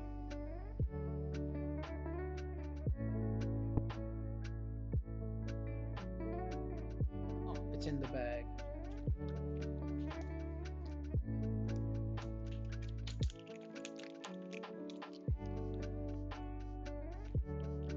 Or is it? Haha.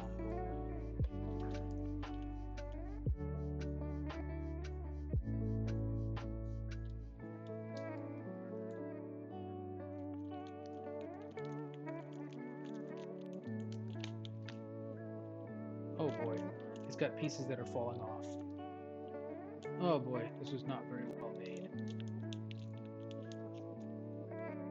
That's the cost of doing business.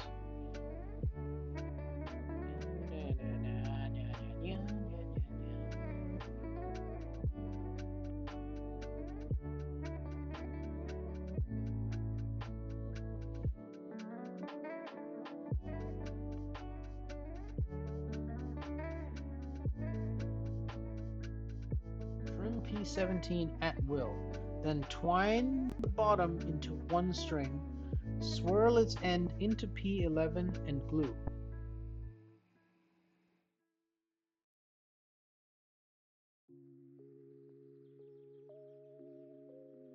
Okay, I kind of get what it means. Basically, if you look closely, chato, this item has a little metal piece at the end that's holding all the threads and the red end bits together. It's telling me to cut it off and then trim the threads at will and then just have fun. So I'm going to do that then.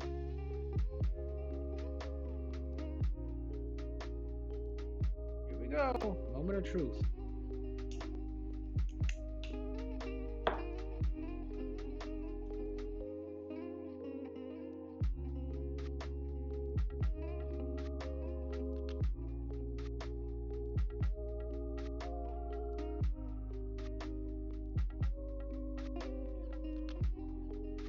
Removing some of the pieces I don't want.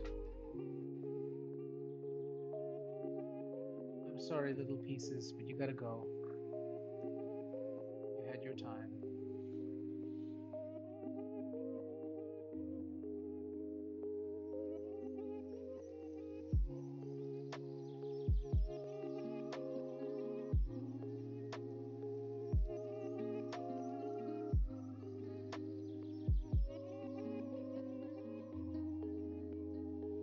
Oh, dude, this is harder than I thought.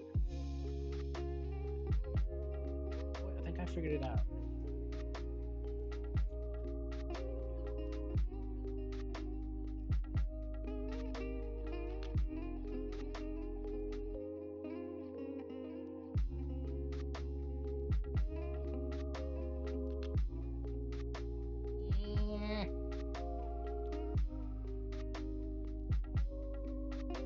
Oh my god.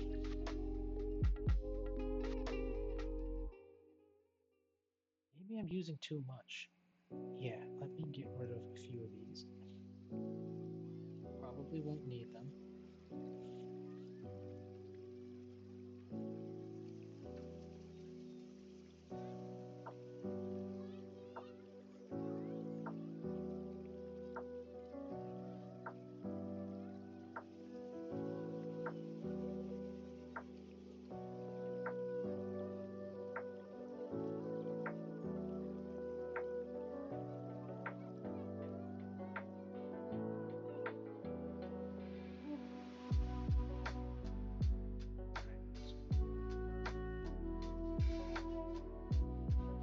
Let's start with the glue.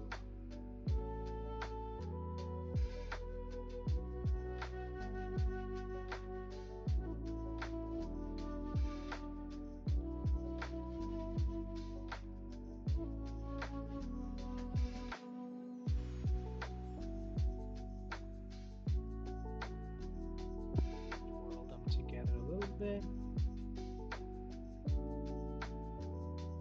Oh my god, this is gonna be a disaster. But sometimes you just gotta say boom it and go.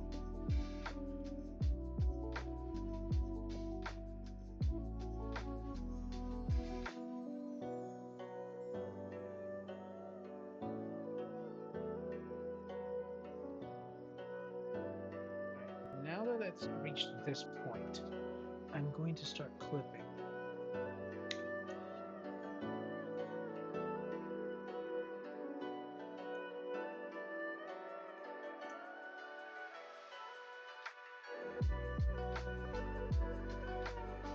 This is not a very well made piece.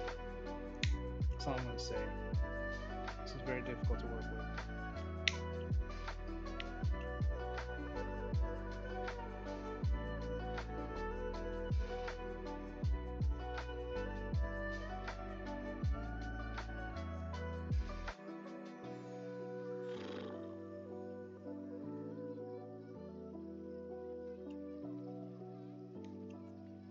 Dude, this looks really fucked up.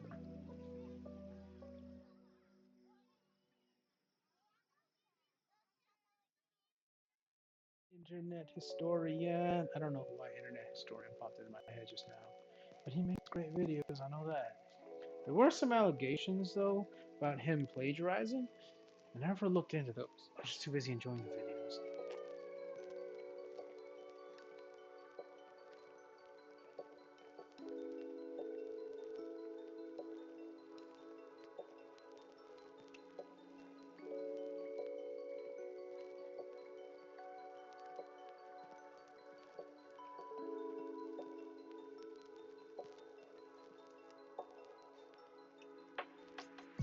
There.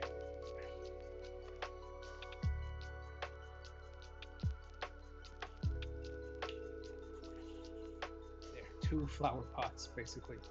God, that took forever. Hopefully the rest of it is better than this. Because doing all that for 2 flower pots is not it. Then again, that's what the arts are. That's what the crafts are. That's what artisanship is. Well, I should be used to it. And now cooking gets really, like, certain baking projects, they take a toll on your wrists, man. It just sucks sometimes. So it's not like this is anything new for me. For real.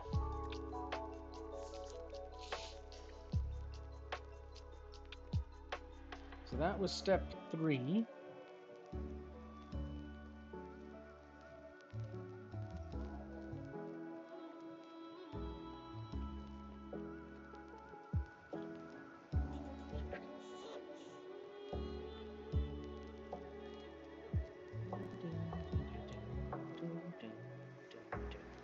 Step 4.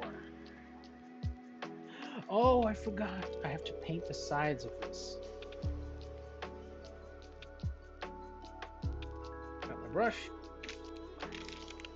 And I got this thing.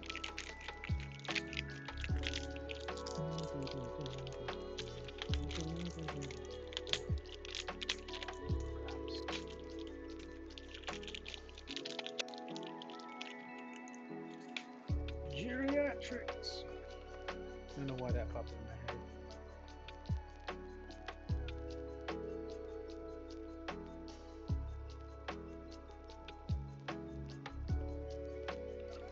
white.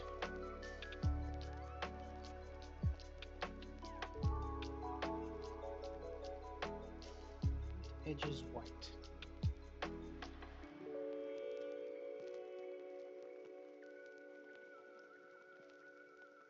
To be honest with you, chat, painting is not my forte. I was never the great painter.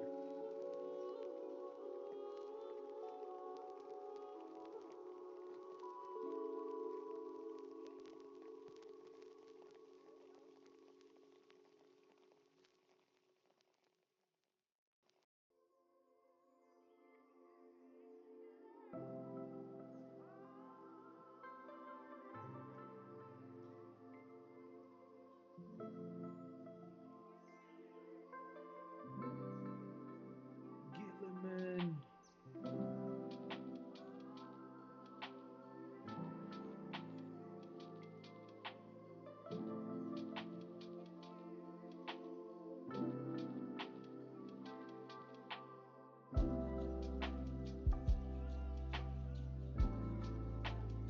Shit. I overpainted. Should have been more careful. Ooh, it came off with a bit of my spit. Alright, so I gotta be careful about spitting on the build. Because it will remove the paint.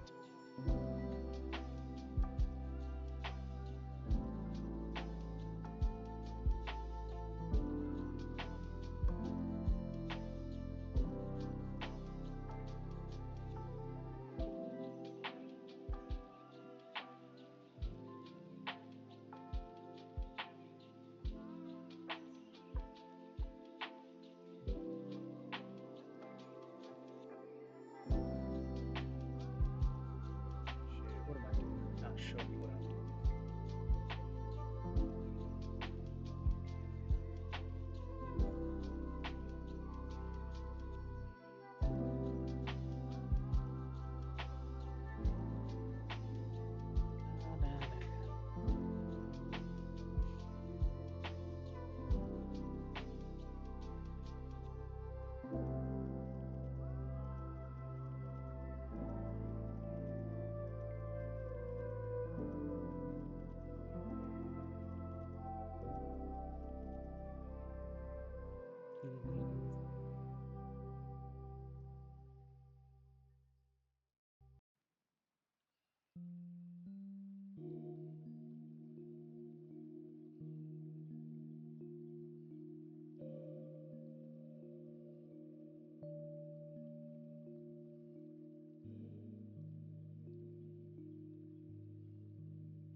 This painting is low-key a disaster.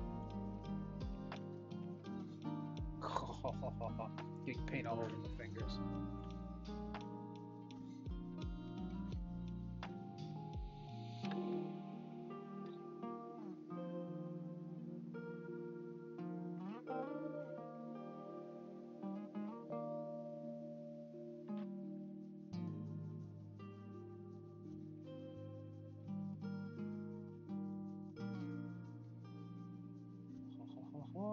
Some progress.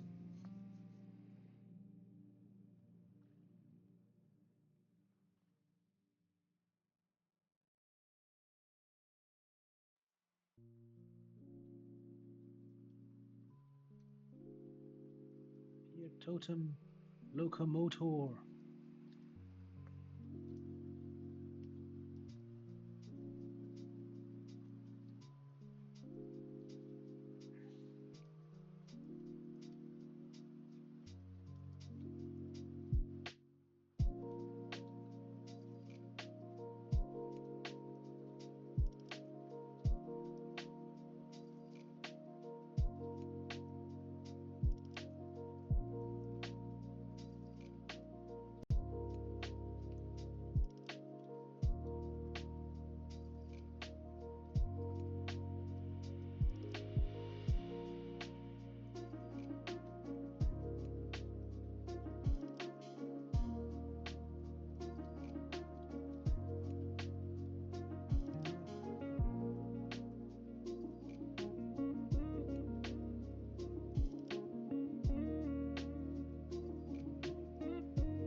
Is tedious. Thankfully, I'm on a white surface, so guess what? Boom. If I have to brush that up again at some point, I will. Oh wait, no. There's one part I want to brush up right now.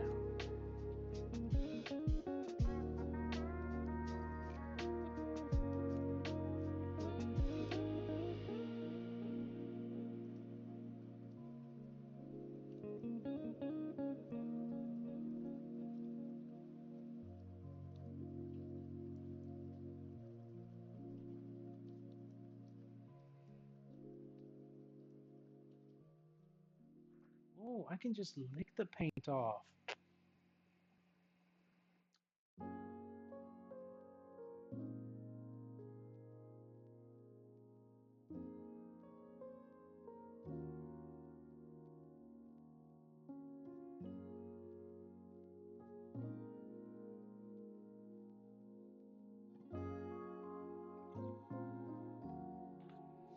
Yeah.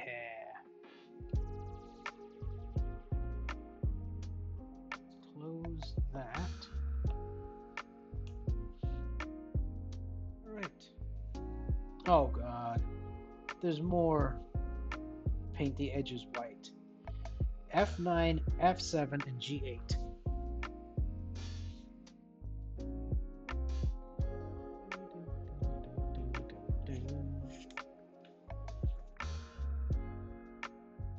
Okay, here's G. G8.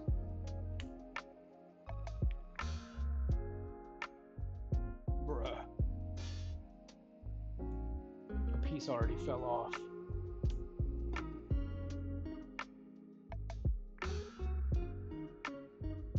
G8. Plus that random itty bit that fell off. See the tiny wooden piece? Yeah.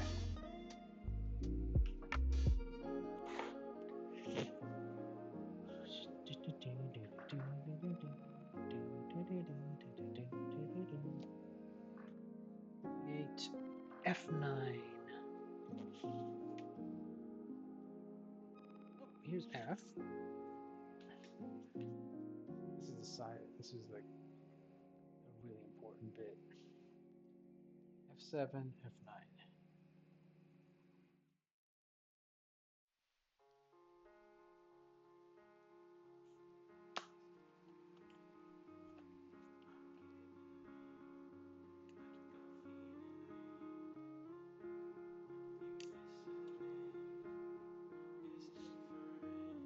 And F9 is where? Oh, here it is. Oh god. F9 is the whole package. Is the whole giant frame thing. Is all the way around. Oh god.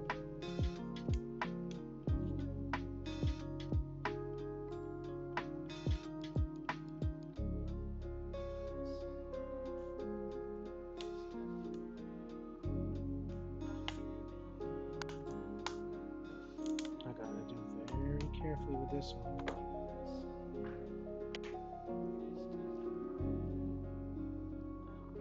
Remove the middle piece from this. Make sure this doesn't Oh boy. This top piece is getting a bit stubborn. I have to be persistent with it.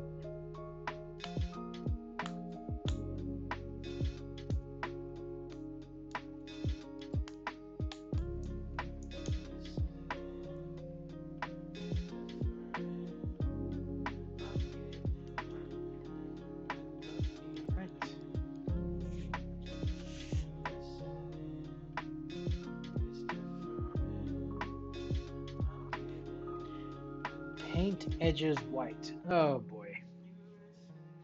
Here we go, y'all. More painting.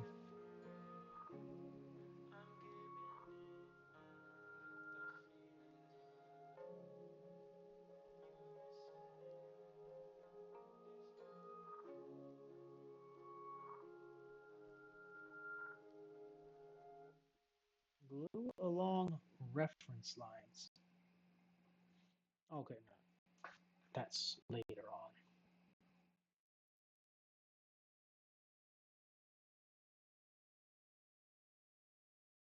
All right, start.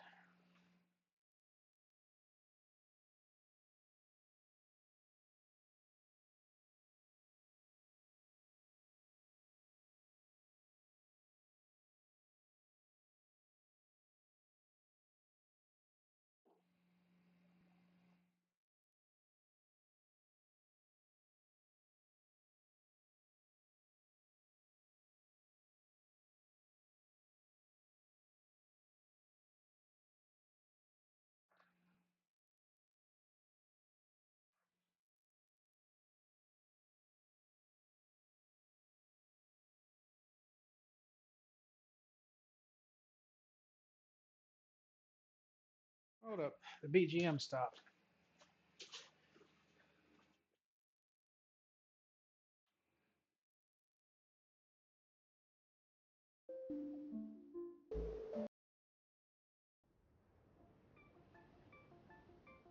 This is some music I found like a month ago or so. It's Shoreline Mistward by Totomori. Brilliant music. He's actually releasing a vinyl of this. You can buy it from, I think, his Bandcamp. From what I've seen of the videos that he's in, he seems like a chill dude.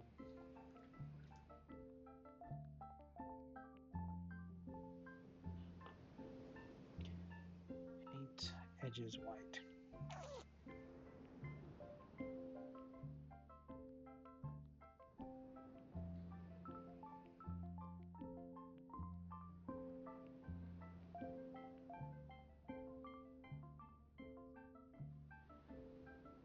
Hold up. Let me look at the reference image.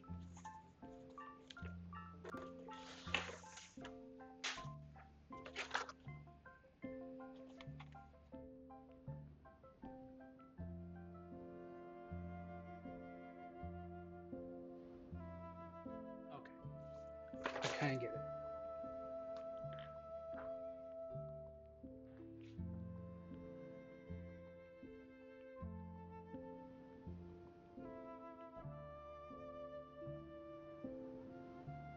Or do I? Let me check the reference image again.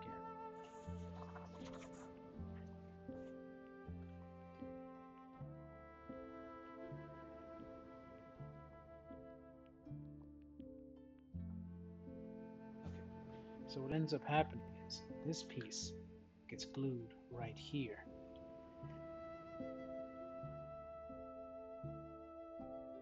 Okay, so I need to paint this one even more.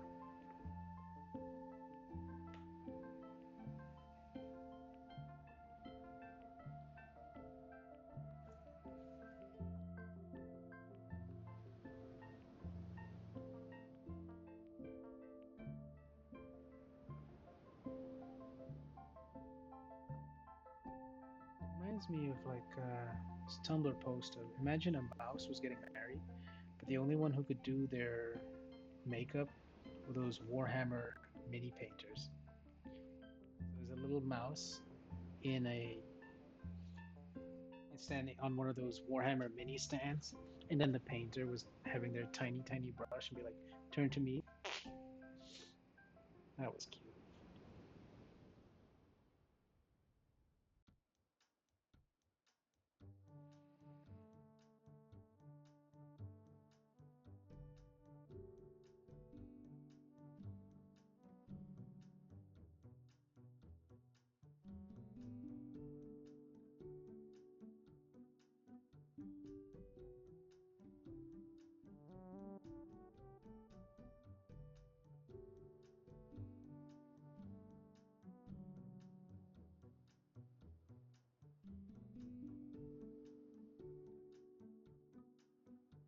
Let's add a bit more paint.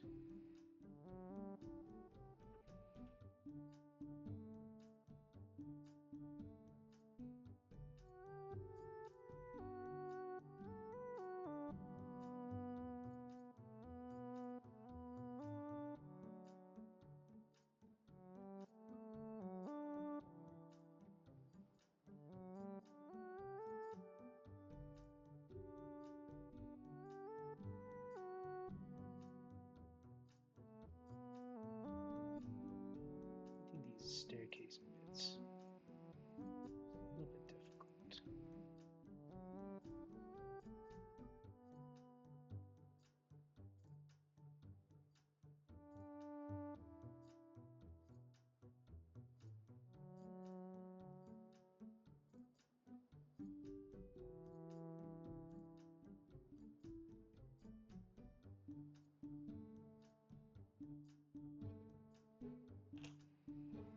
Give me a second.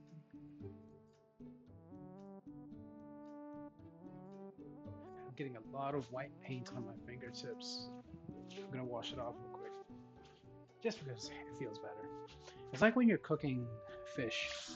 Every time you have a chance, after you touch the fish, you wash your hands.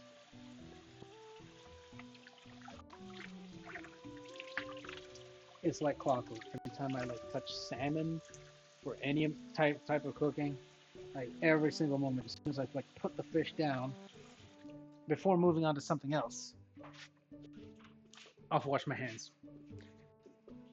And even if I'm putting the salmon down to then pick it up right back up and do something else with it, I'll wash my hands. It's crazy, but it's just comfortable.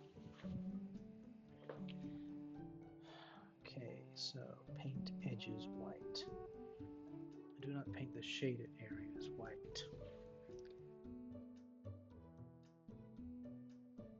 I need to look at the reference again.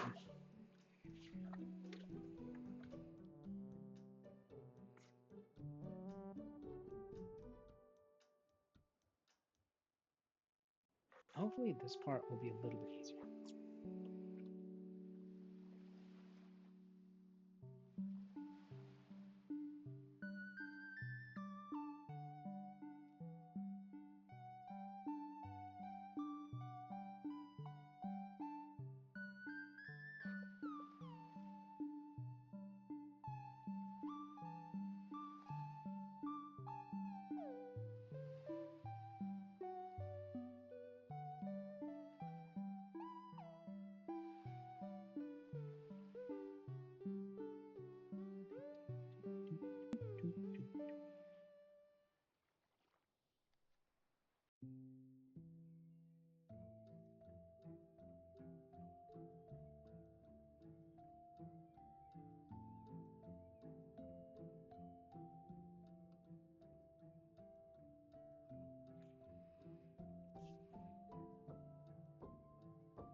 Don't think I'm painting this correctly, but I am do think I'm painting impatiently.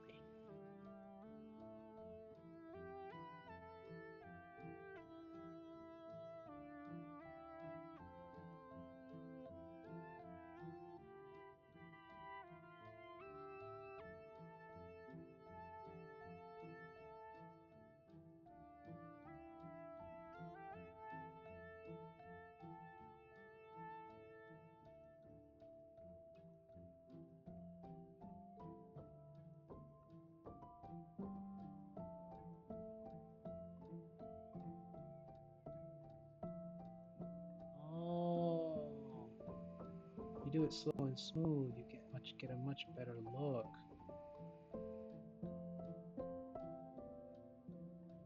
And you just take off the excess with your fingers.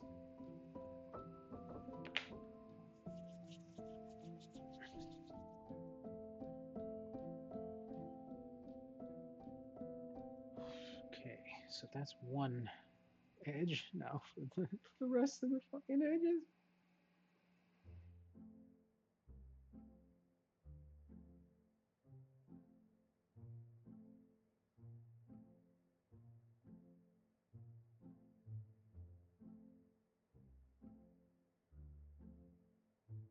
Stop playing.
Tell you the other book nooks I did not involve any painting. That was, I think, a good choice on their part. At least for me, painting this shit kinda sucks. Hopefully, it's worth it. Painting is not my forte. But if it turns everything into a great end product, a great piece of artwork, a great piece to have on my shelf, it's worth it then. For now, we continue slowly, carefully with the paint.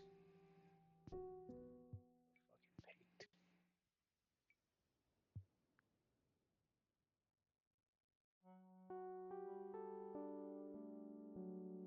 All while listening to Shoreline Mystery by Totomori.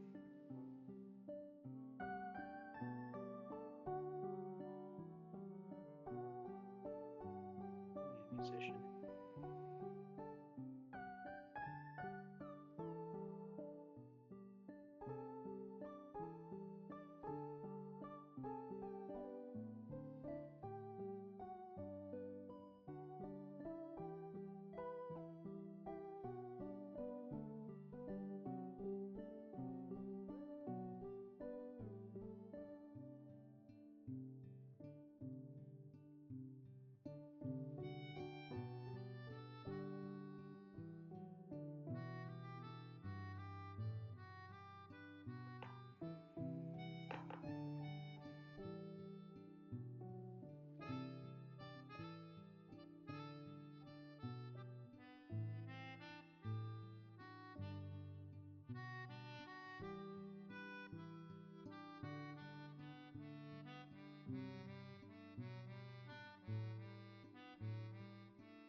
Damn, that looks terrible. I'll give it one more brush.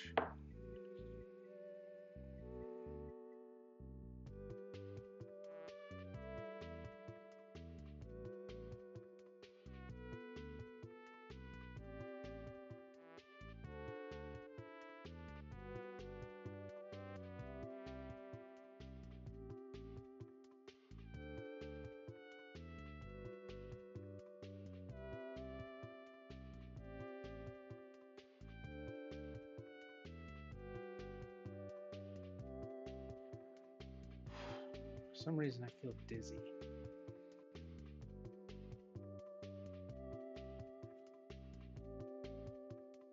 But that's done painting. This should also be done painting.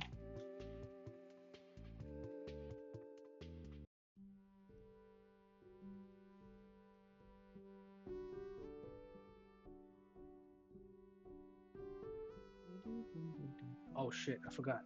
The outside of this frame has to also be painted.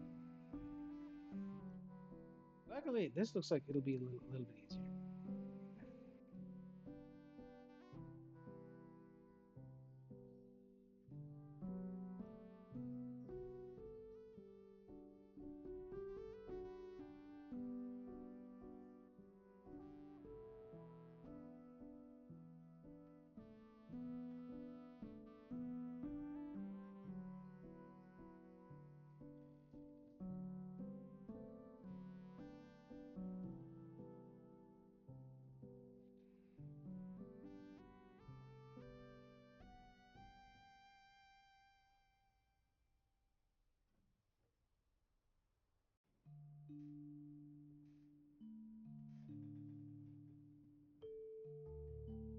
Bruh.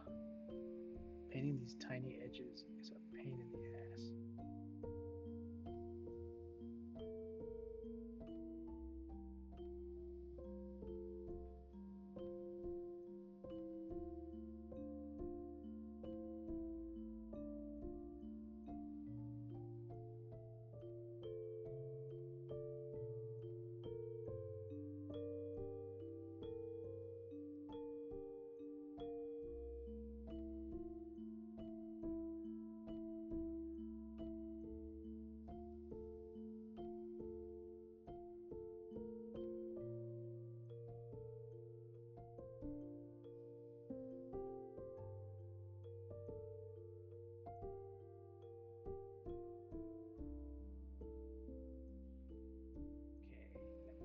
bit.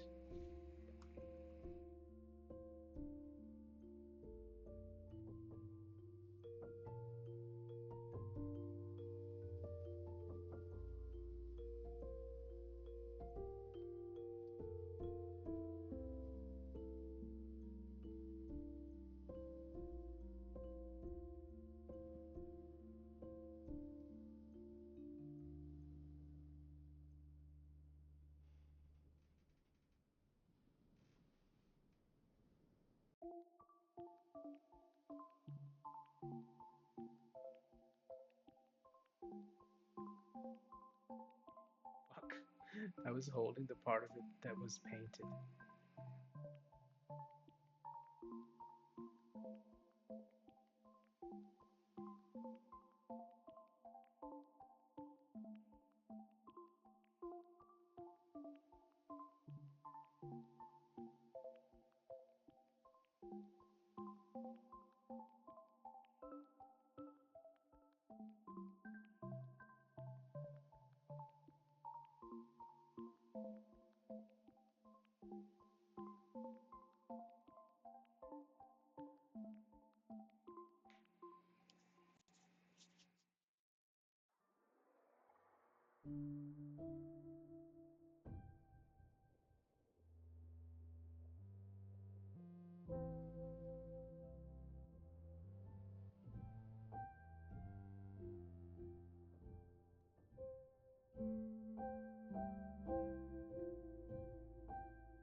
Right.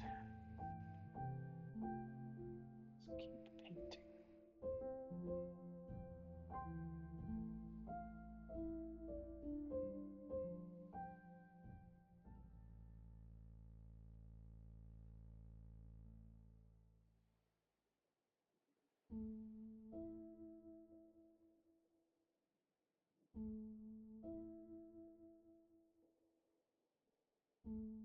Now that these chose a paint, it's easy to brush off and easy to lick off.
Okay.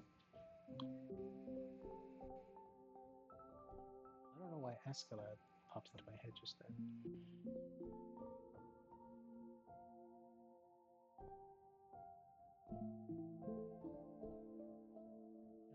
Okay. So that's pretty much step 4 done. Look, chat, we got through one entire page of instructions. Let me check how many more pages are left. 25. We're cooked, chat. We're cooked.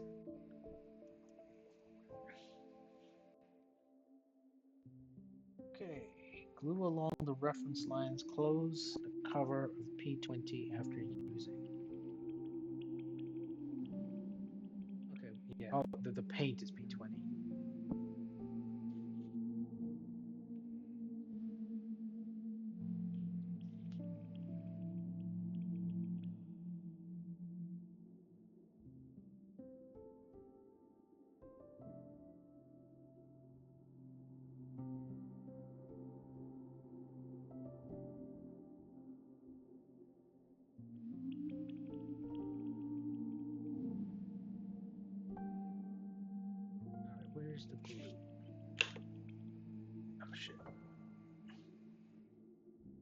Where'd the glue go? Oh, there it is.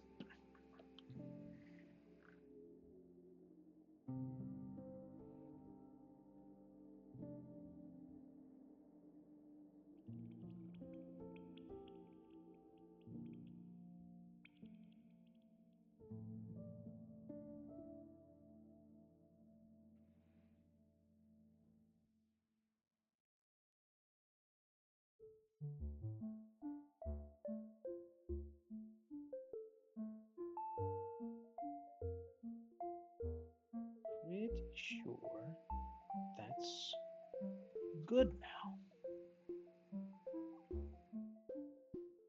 Okay, that part is glued.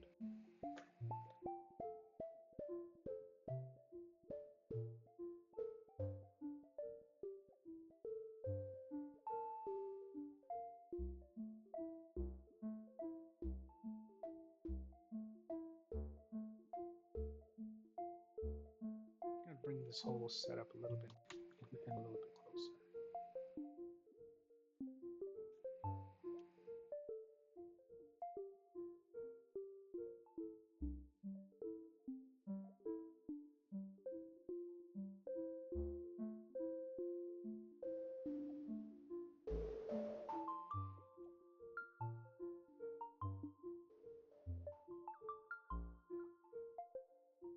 I think y'all can see better now.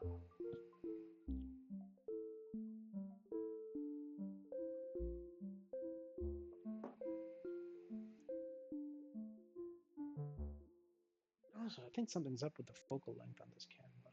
The thing is too weirdly bent.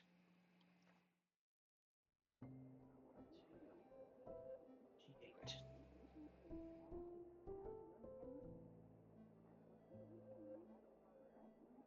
Finally, the fun part.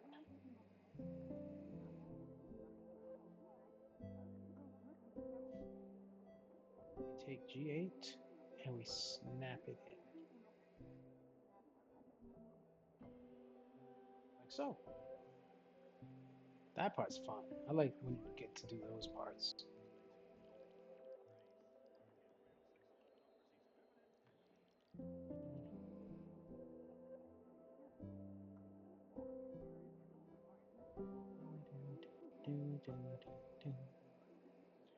All right, next is J2. J2, okay. That's F, that's I, G, H, A. Oh, I remember now. J are the thin plastic bits. These ones right here.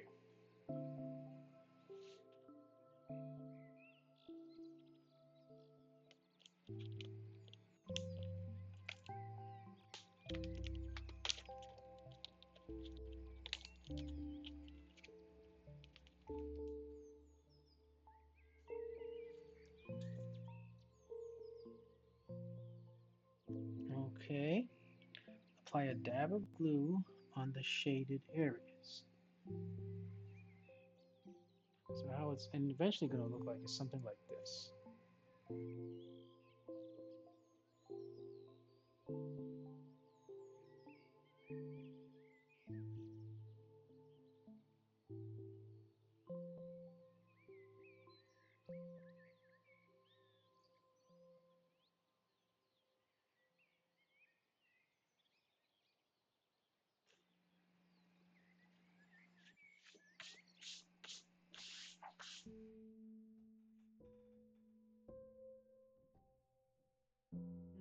Remove the film off G2. Oh, yeah, I see there's a film on this. Time for some satisfaction.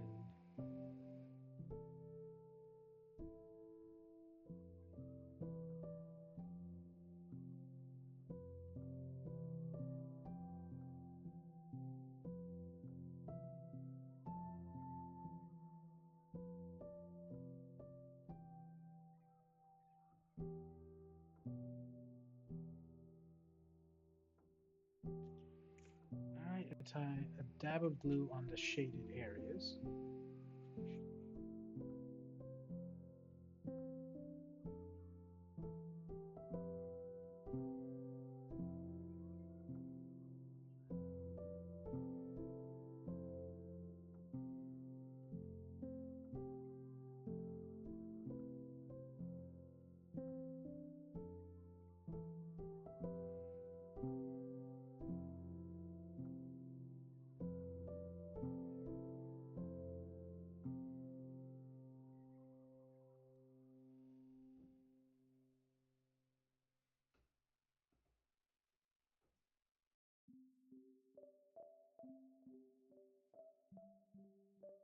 For some reason, Nina Maianis and her puns come to mind.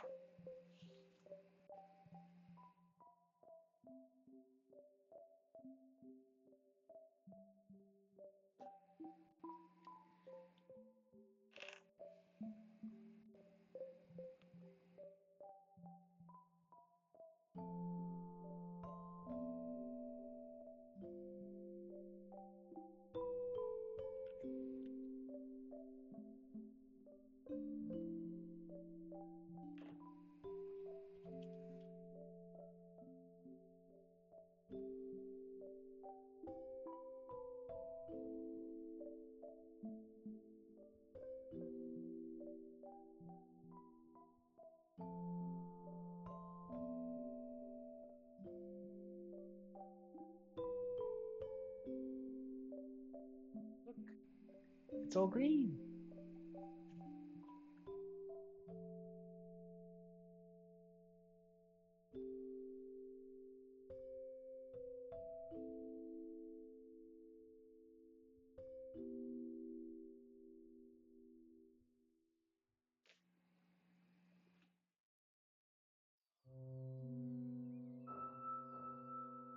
Okay. Hmm. That concludes step. Oh no. Everything with J2, the green screen thing, was also step 4. Now, step 5. Oh Lord. Step 5 is getting a bit crunchy.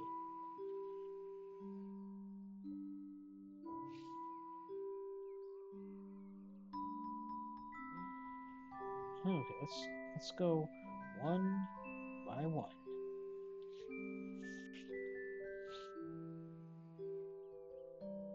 And let me look at the reference image one more time. Awesome.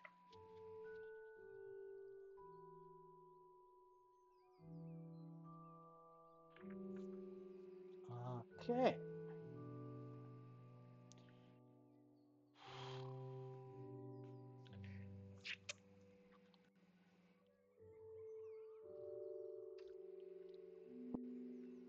B14.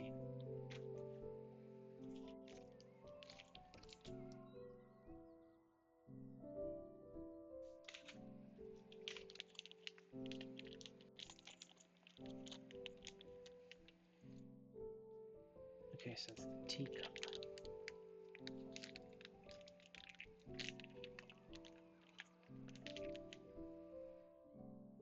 B14. B13, saucer.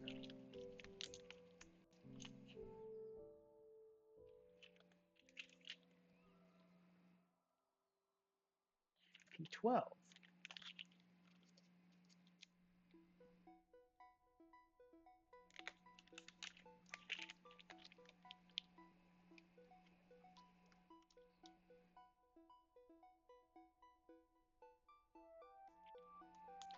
I think B12 is this thing.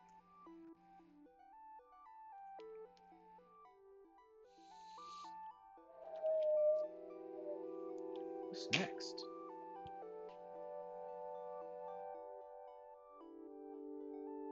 D13.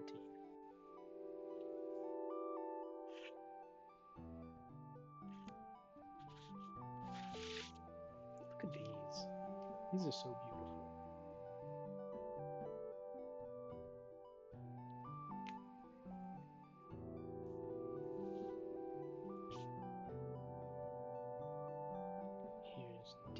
D13 and K13.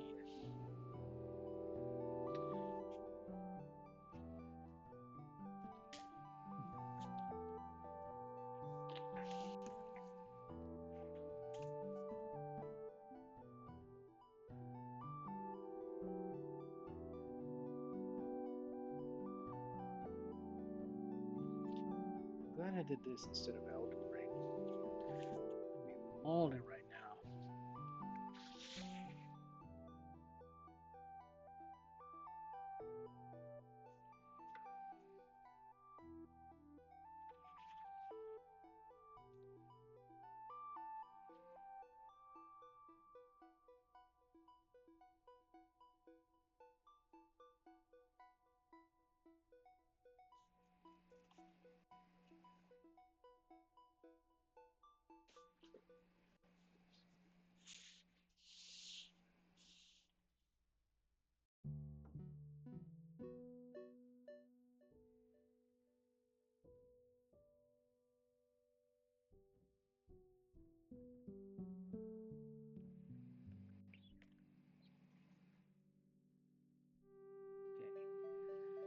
So take this.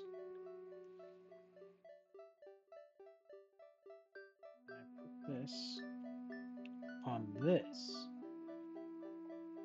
Okay. So I glue D13 to K13 like that. So let's do that.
Oh boy, that's hardly any glue. Hopefully, it don't matter.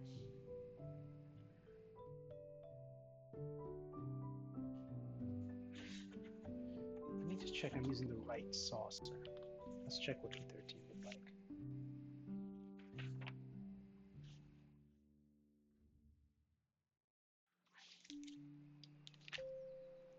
Oh yeah, I'm using the right one. These other ones are way too big.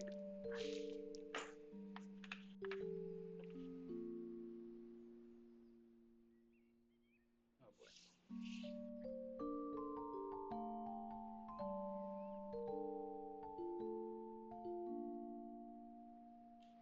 Whoa!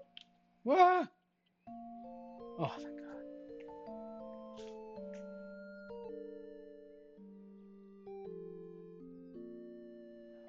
let's put a tiny little piece of glue on this.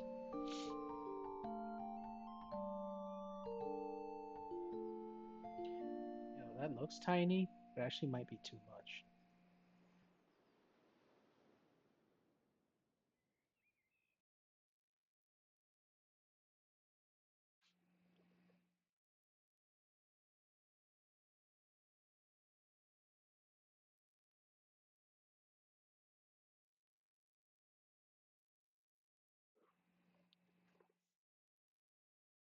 Give me a second.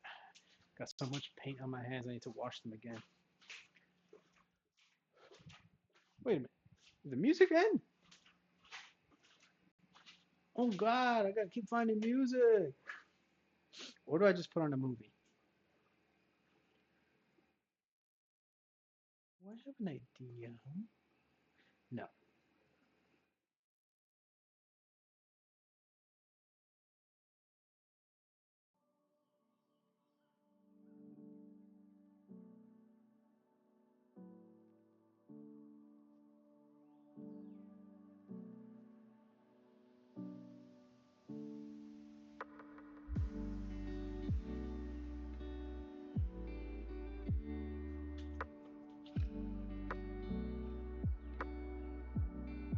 My neck hurts.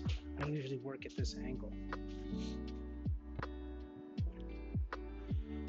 Oh wait, I got up to wash my hands. What am I thinking? Reminds me of Tokino Sora. She was the first Hall at the time. She debuted back in like 2018 or something. And her debut stream was visited by 13 people who would later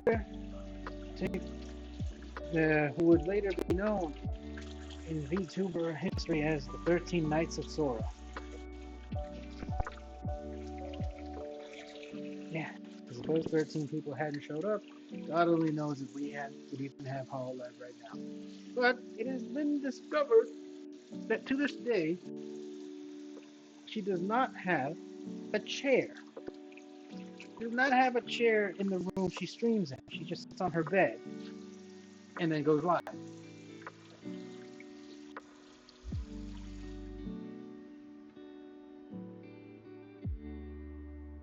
To that effect, I have been sitting on my couch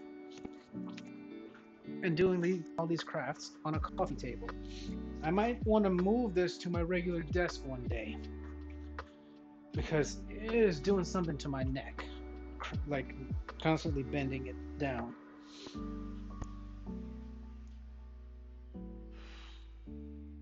Yeah. What up? What was I about to? Oh, yeah, I need to dry my hands.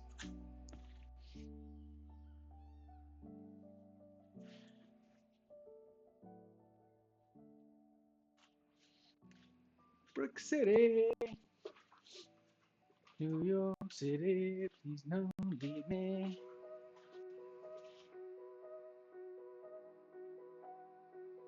Oh shit, I got some pings I've missed. I don't see who all is pinging me. Hey, good shit.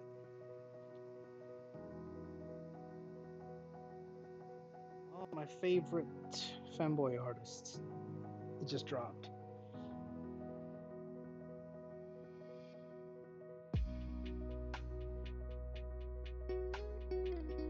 God.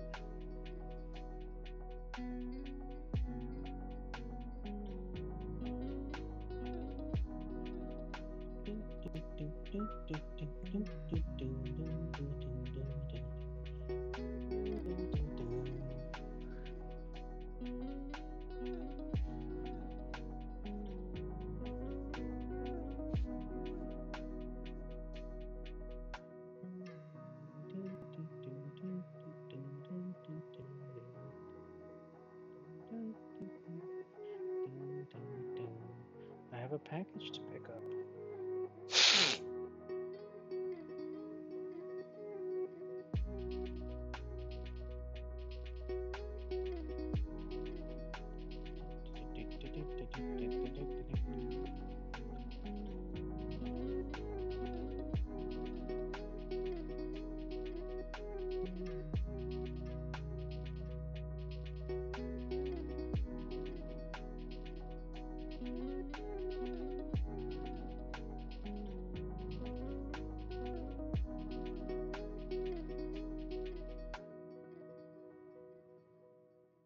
Fuck,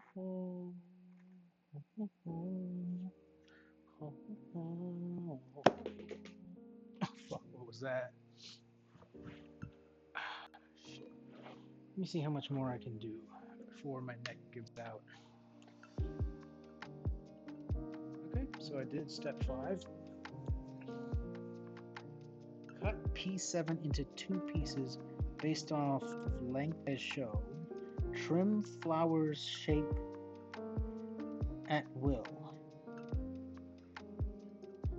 What? Oh boy.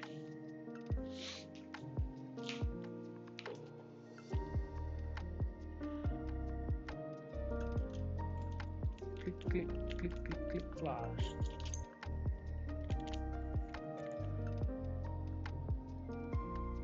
Okay, so piece 7. Are these 2? Do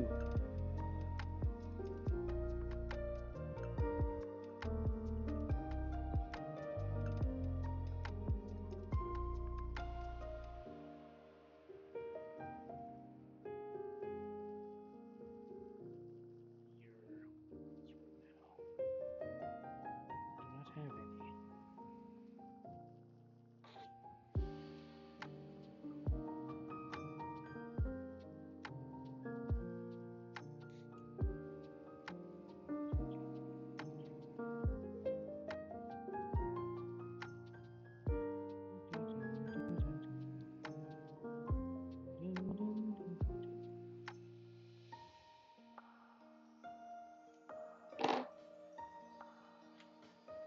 Alright. Okay, so I've got these bits.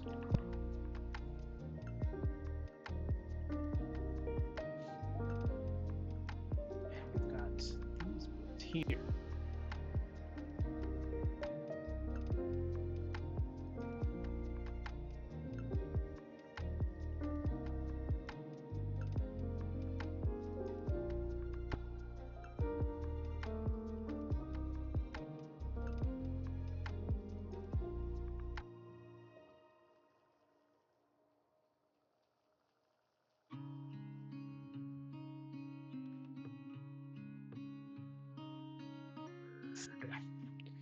Okay.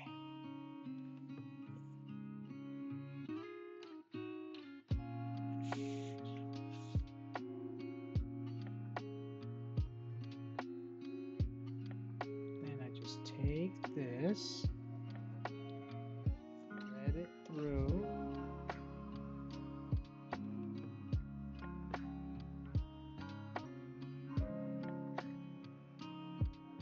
That. Ah! God damn it, need more glue.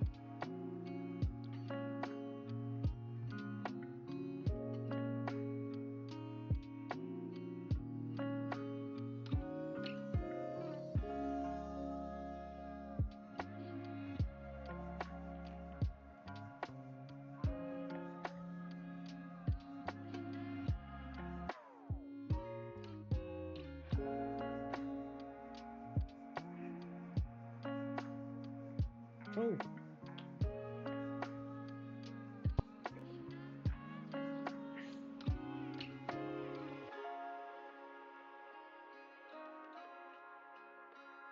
Yeah, look at that.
necessary, I'll admit,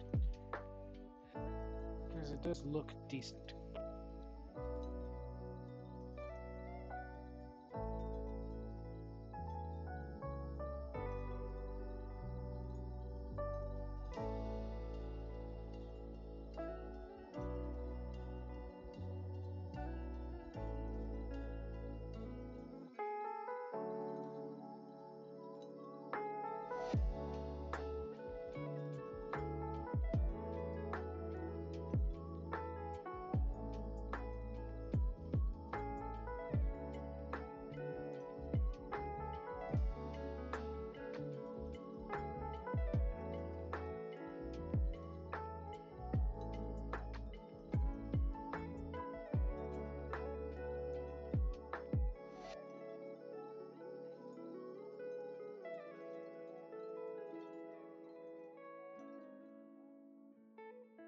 Hmm.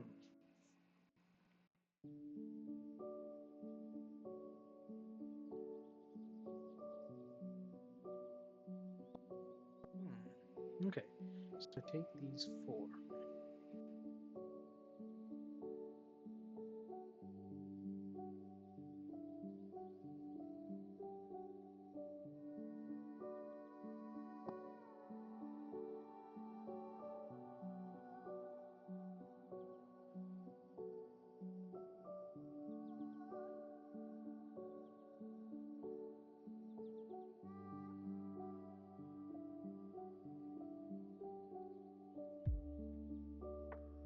And I take this.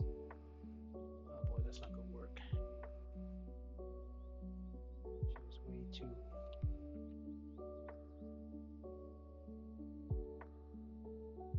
tangly wangly.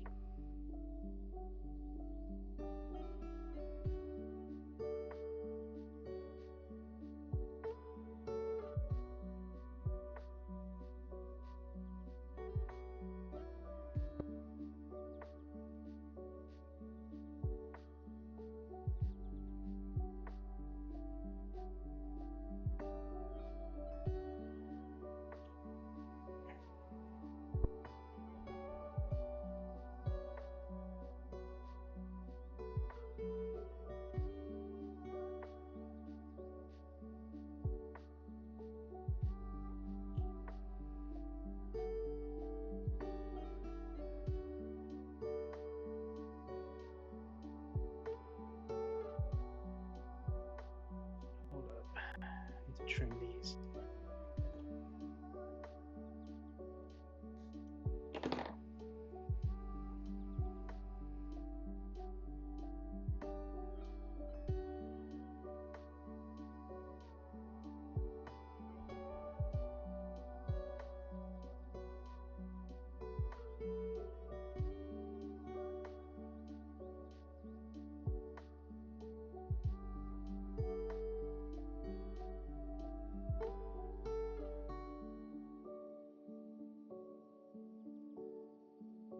Bruh.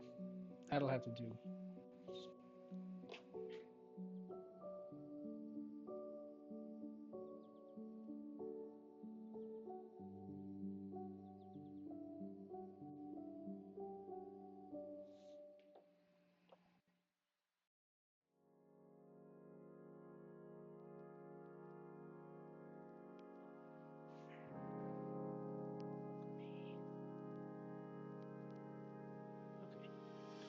Okay, better.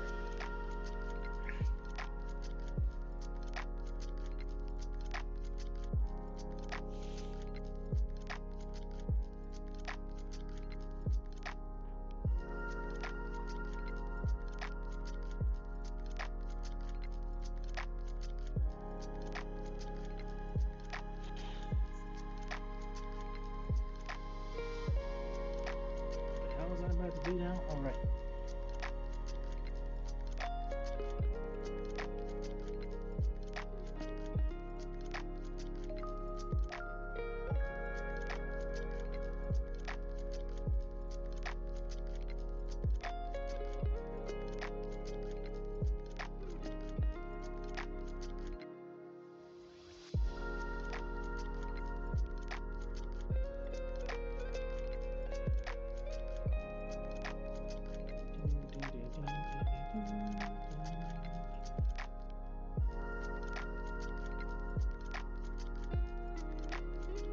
C17.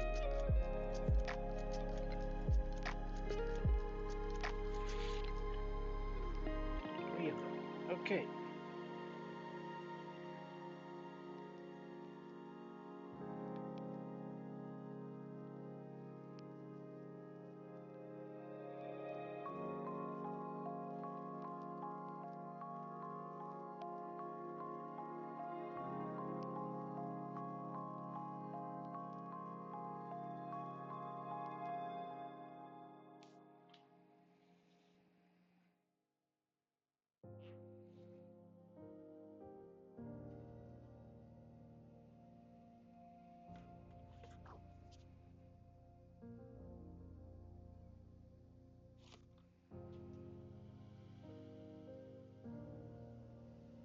C13.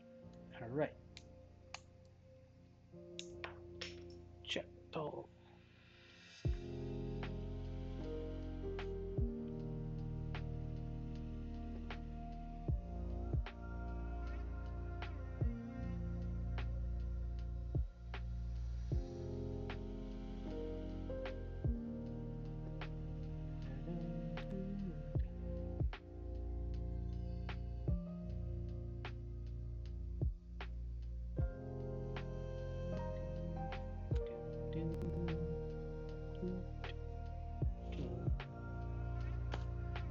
Okay, so for B13, the brown side is the printed side. Interesting.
Another tiny bit of glue.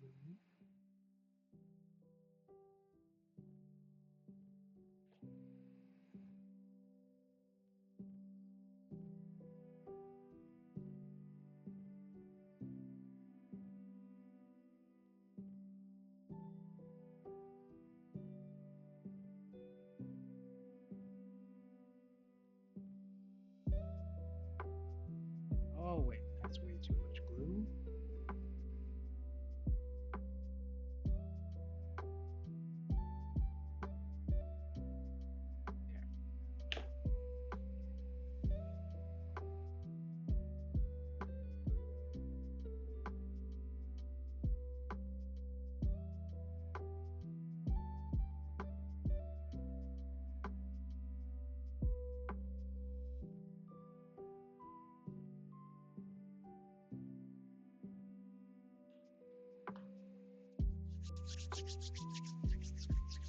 Interesting.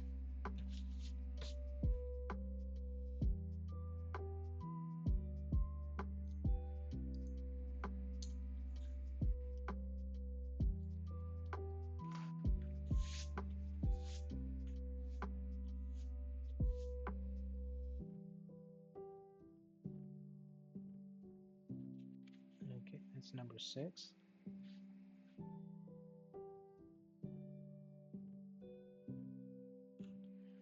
accumulating a lot of little bits and pieces. 1, 2, 3, 4, 5, 6 pieces so far. Wonder when we're gonna throw them all together. Oh boy. Number 7 looks like it's gonna be a bit of a pain. Right. D1 and K1.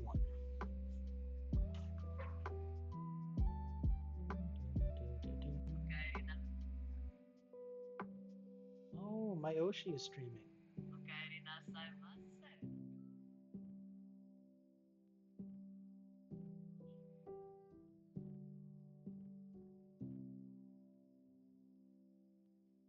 She's trying Mega Bonk.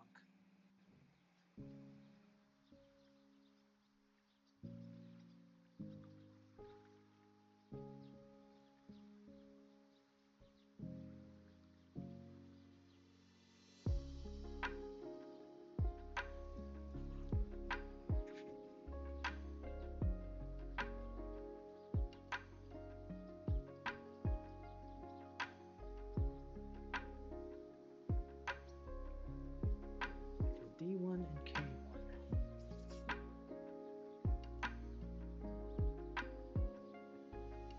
Oh, D1 at.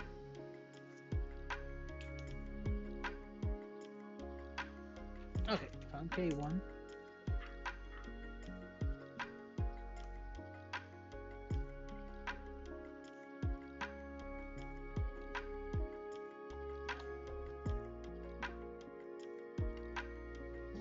Now we're getting funky.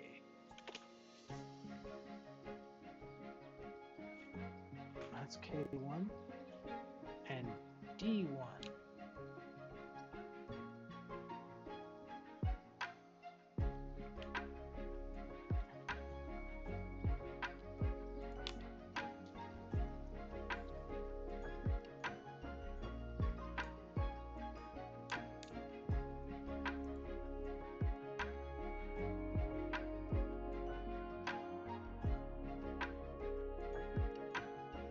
See how they match up?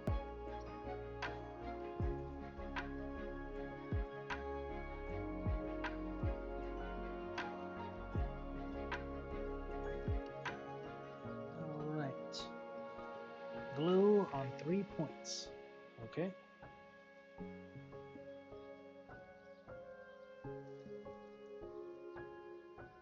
Or do I?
got trees.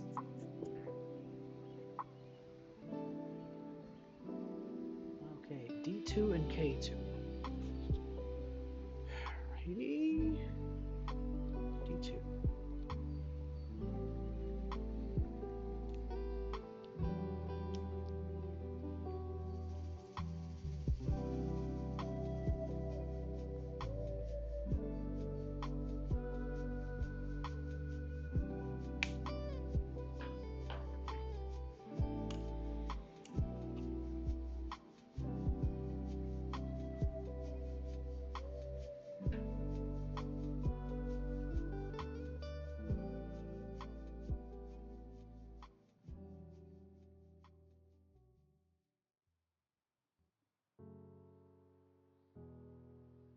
Some glue on that. It's too much.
A7 and D7.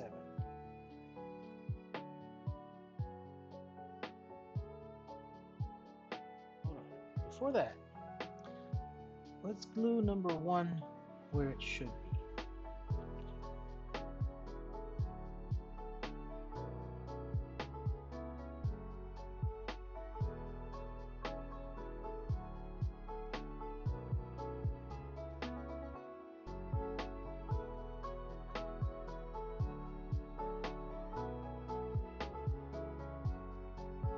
Okay, weird. Okay.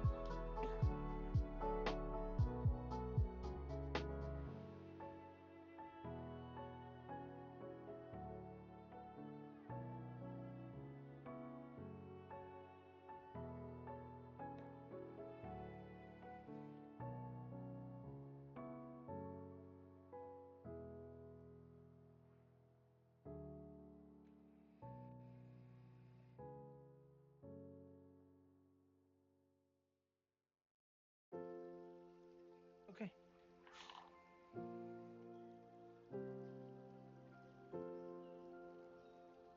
K7, D7.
D10 and K10.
This one is a little bit complex.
D3 and K3.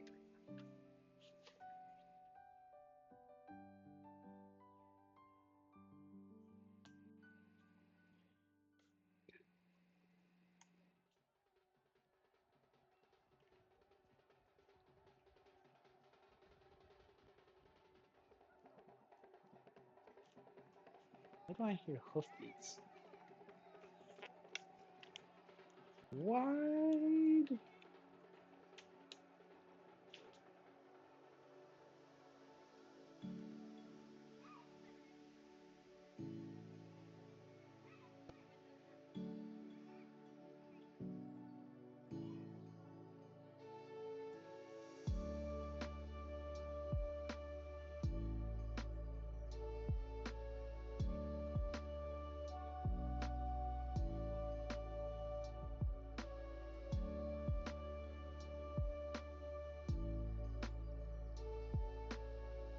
Okay. This is the fourth step. How's number 4 going?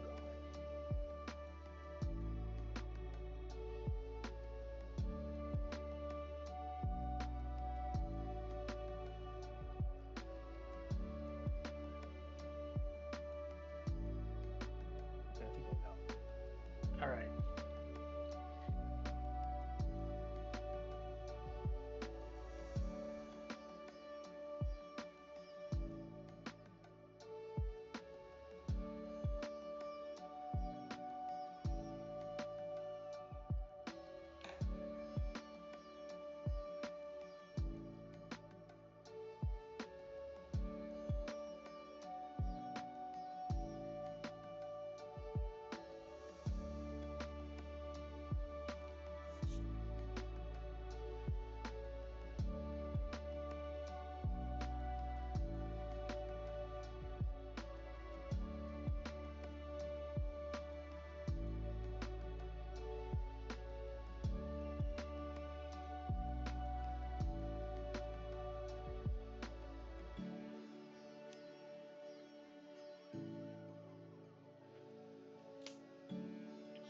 Business.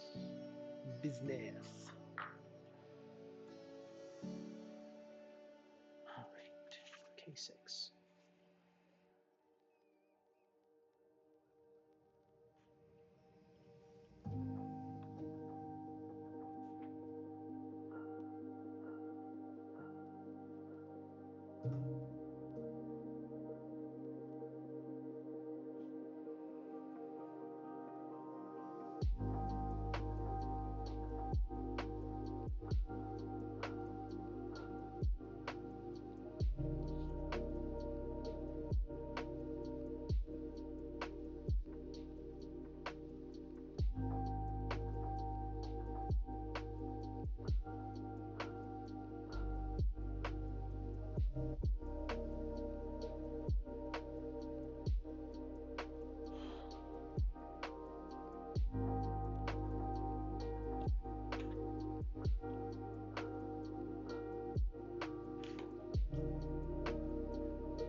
it for now. Because my neck is starting to ache, like seriously. Like, I don't think I can do any more than that, y'all. If I'm gonna keep doing handcrafts, I gotta find a better setup. But thank you all for coming to one, first ever handcraft stream on my channel. Two, the new me that is made by Aguni Ida, the wonderful. And then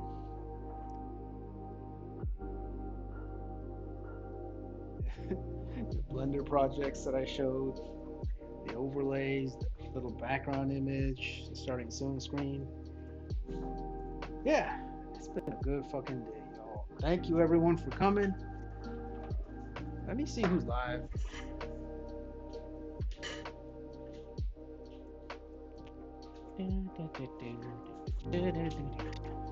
I got a call from somebody.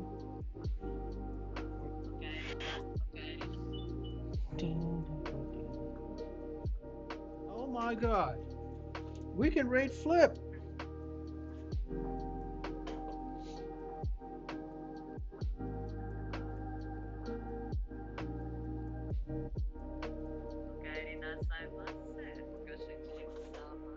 Holy shit, y'all. We're rating Flip. Give me a second.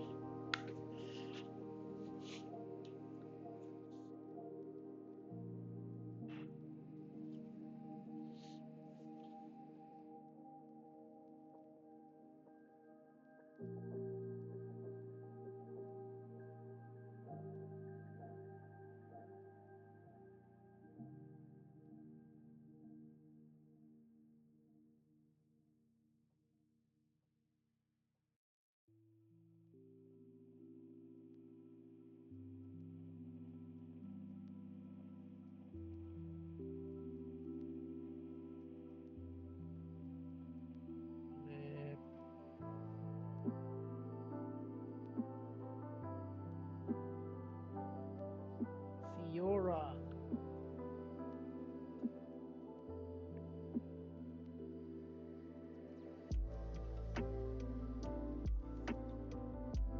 Yo, how do I find the underscore on an iPad keyboard?